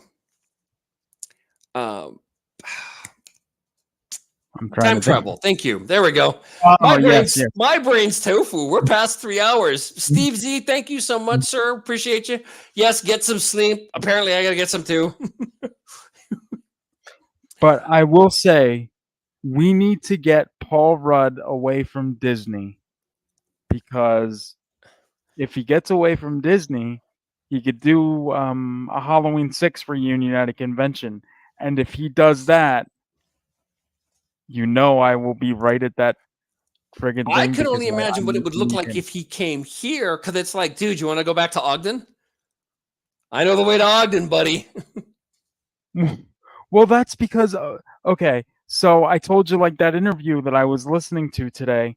Now, the guy that I interviewed, like that agent, he was like in charge of like a Halloween 6 reunion, like that was in the convention circuit, like I guess when that first came about. Right. So he was explaining to me like the process of like what he went through to try to get Paul on board. And he said the thing was, Paul was on board. Really? He wanted to do it. But like he's under contract with Disney or something, and he's a Wizard World exclusive. Oh, okay. For as long as he's with Disney. And the thing is, like, he went to them and he's like, well, what if I only signed like Halloween stuff? I wouldn't sign Clueless stuff. I wouldn't sign anything else, just Halloween stuff. And they said, no, can't do it. Dang. That sucks. So we need to get him away from Disney now. Kill Ant-Man. I haven't watched any Ant-Man, but kill him. Please kill him. Well, please. They don't know what to. I mean, the short answer, honestly, now is because one thing that people have to kind of remember is none of the Ant-Man movies, and I like the first one. The second one, I think I need to revisit, but I have no urge to revisit. But how do I put it? Those particular movies, the Ant-Man ones, have never been massive. They don't have $100 million openings. They're almost kind of niche to Marvel, at least the first two. And they're almost like satirical. It's like Ant-Man. It's like, oh wait, that's a hero. Okay. And then in the case of the third one, I had high hopes, but I knew the other side of it was going to be like, wait a minute. So you've had a character that was his own thing, a little inconsequential, and you try to build him up. Then you have Civil War, and then him coming back in Endgame is where you hedge all the time travel on. So you're trying to build them out, sure, but then getting into Phase 5 and making his movie the first push into it with Kang, yeah, they were really knocking on a door they weren't ready for, because none of the first two movies were anything like that, where it was like these grand stakes. Like they didn't even feel that big in the first two, especially with like one, because one was kind of like a rehash of Iron Man. Oh, I have a suit. They have a suit. Same thing. And 3, it was like, okay, the multiverse. And now it's like something you thought you understood, you actually don't. And then, you know, and just trying to make this stuff stick with a character that never really, and of course I love Paul Rudd, but the character never really stuck the landing as far as like their solo movies. Like Thor, they've had better returns on his movies, and The Dark World was kind of crappy. Like it was just bland, number one. And number two, like I get that it's comic book stuff, but you're literally introducing like this technology that makes zero sense. And you didn't even explain it. And even with trying to like bullshit it, like, you know, made up science fiction words, we didn't get it, because it was this type of device that they stuck in the ground that tracked wormholes. But now they can create wormholes. It's like not the same thing. Like I'm not even trying to overthink this. Like it's just not the same thing. Well, see, and I feel bad now because I'm a huge Paul Rudd fan myself, and I've never seen Ant-Man, and I feel like I owe it to myself to watch them for him. I don't know. One is a good time, and I loved it, and Paul Rudd was very much just there, like 100% all in. Two is fun. I've only seen it once in the theater. It's good. It's not great. 3 is pretty rough because you're trying to make a character be at this level when they never really were, even with the important things they've done before. And you're trying to cram a lot in. Half the movie isn't even about him, because at one point they kind of break off, and even more so, like there's not a balance of screen time. You're not sure. Like there's a couple scenes where you're like, oh, that's right, Ant-Man's in an Ant-Man movie. And then a lot of the CGI feels forced and rushed. The Bill Murray cameo is just weird. Like it literally was like, oh, he stumbled by your set. You put him in wardrobe and makeup and got him on set. Yeah. A lot of the stuff just doesn't click. Jonathan Majors as Kang he's probably the best part, but he shouldn't even be, because like most villains in Marvel, it's like, yeah, you get some great actors to pull it off. And in his case, you know, I wasn't sure what he was trying to do with the character, and now we'll never know because the trouble he's gotten into. But he was the only part that was like, okay, I'm cued into that. Everybody else was just kind of there. So it was a bit of a letdown. It bummed me out because I was excited. But then I was also like, so how do you pivot? Like, how do you now make him the face of the MCU? Because you had actually 3 faces, and then you introduced more characters, and you were able to pull that off somehow. And then you had Captain Marvel, and that didn't really take the way you had hoped long term. So now you need somebody to kind of flagship the franchise, and you don't have anything. That's that's where that movie in particular gets kind of weird for me, where it's like, yeah, like I know what you were trying to do, but they couldn't even commit to it. They really didn't. Right. So, yeah, 2024 is going to be an interesting time for movies. I actually can't entirely recall what it all looks like.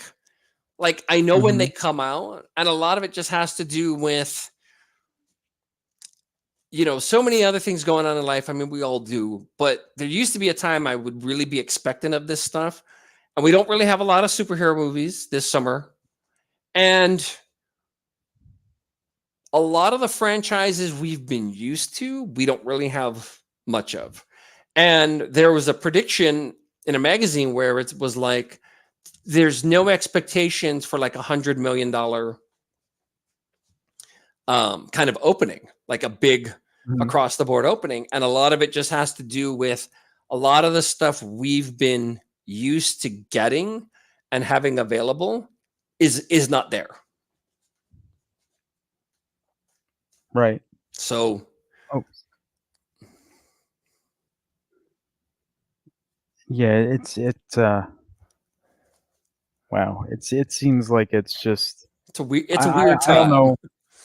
Yeah, I don't know what's gonna go on with, the future of really any of this stuff. But, as like for the rest of the year, I guess we'll see what happens with Beetlejuice. I heard that the Strangers Shit Pile Chapter 2, what is it, was supposed to be out in the fall. Stranger I shit don't know. pile.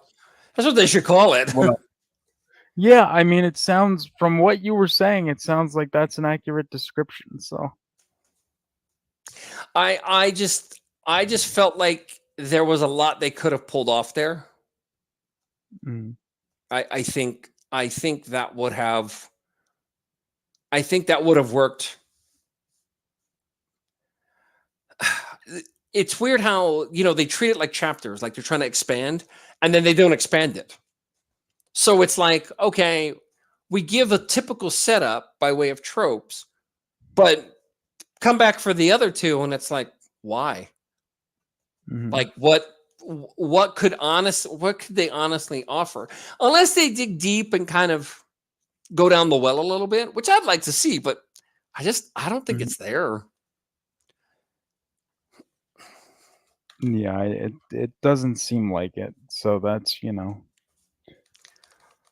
but we'll have to see what we're gonna cover next. I feel reinvigorated with this whole thing since, it's like coming off of a 3-month hiatus. We can't do that again. We need to.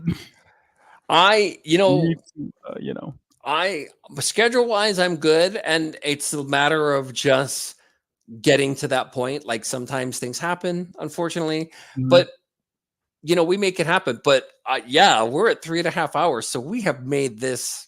We have definitely caught back up to a degree. I think so. I definitely think so. But we'll have to figure out what we're gonna do for the next one. I already have some ideas. I do. Yes. Well, did you want to mention some, or do you want to wait and just surprise the people? I'll go with 2. Okay. And here's the 2 that's rattling around my what's left of my brain. So number 1, I'd like to do a show. I guess you could say a show that, excuse me. I guess you could say a movie each of us love that's kind of against popular opinion, where people love it and we hate it, or we love it and everybody else seems to hate it. Okay. I can, believe me, I can go with that one. Oh, and I love stuff like that because, once again, and I've told you before, like, I'm sure, I have no doubt, there are people who watch The Strangers Chapter 1 and adored it. And then you have me who literally was like, the fuck is that?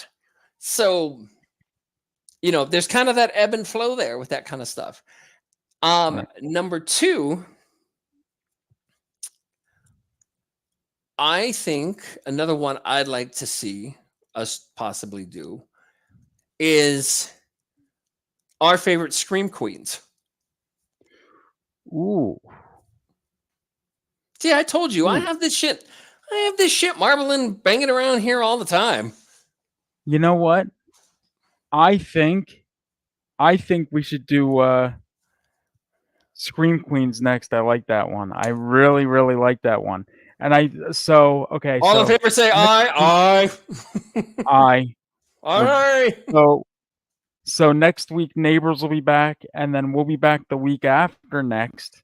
So it'll be Sweet. the first week in June that we're back, and we'll do our favorite Scream Queens. And I just want to say before we chat, I'll turn it to you, obviously, to closing thoughts or whatever. But I just want to say, Freak Radio just started on the WRIR streaming station. If anybody is interested in checking that out, that'll go till about 2 a.m. Eastern, because he runs for about 3 hours. Woo-hoo.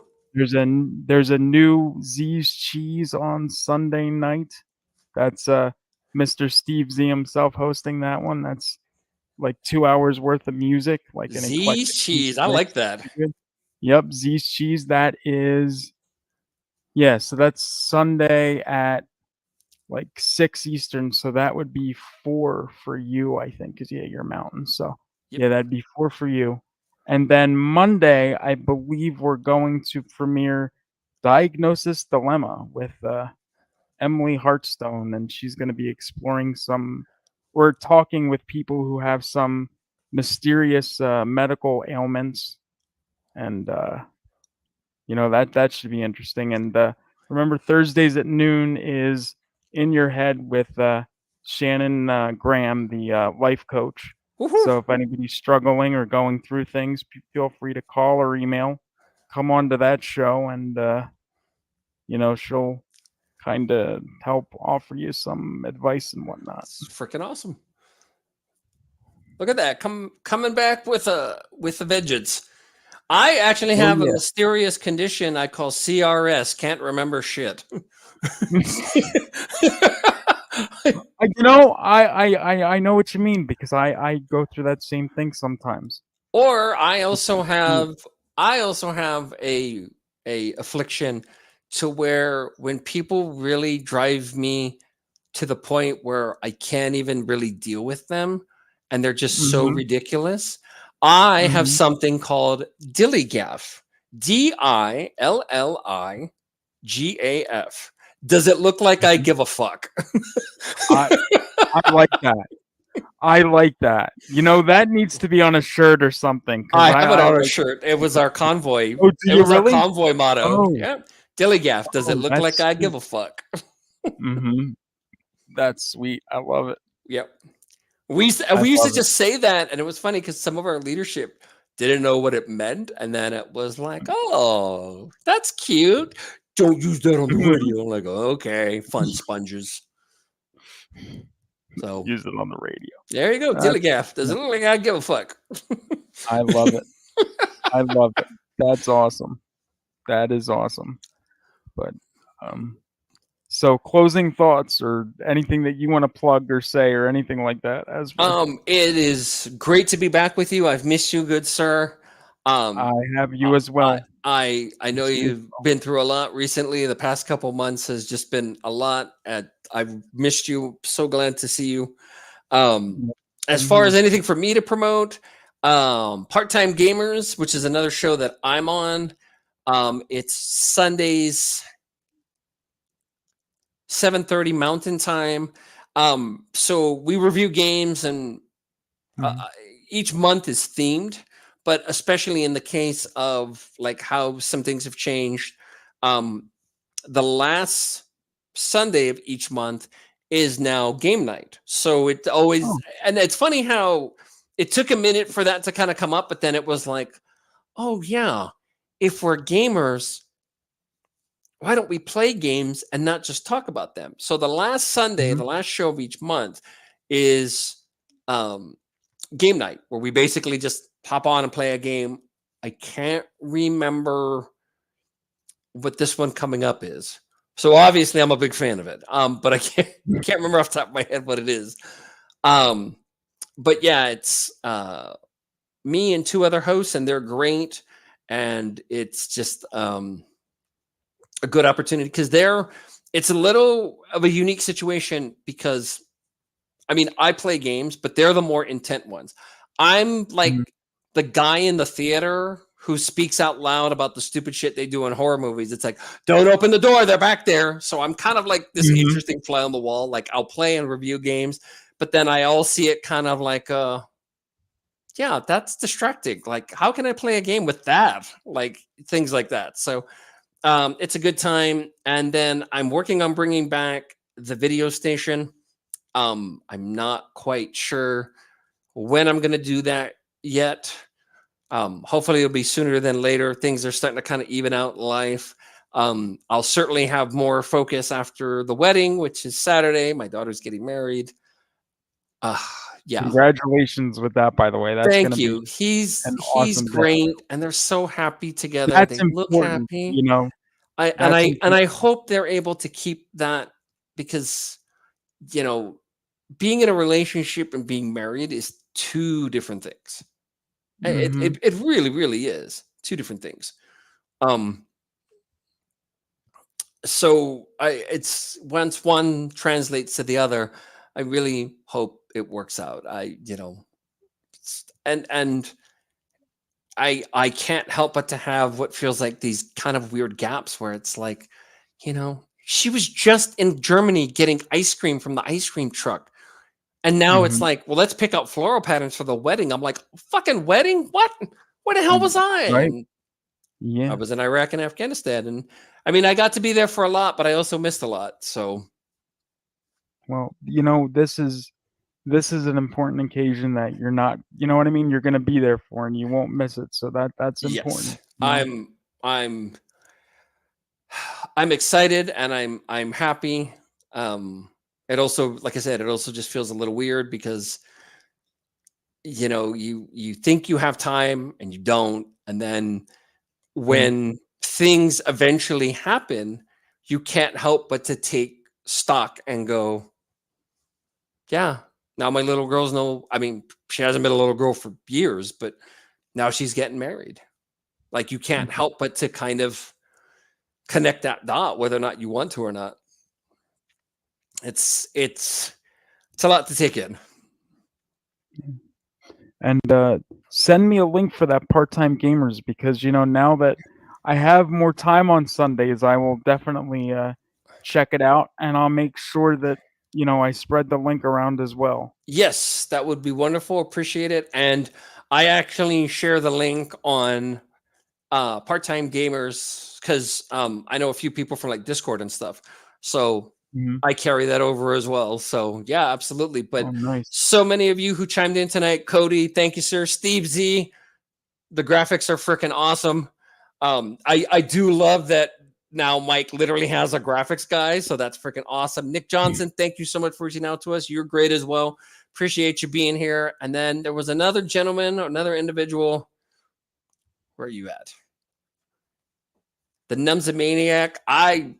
We didn't get too much of you, sir, but we thank you for being here and chiming in. Please come back.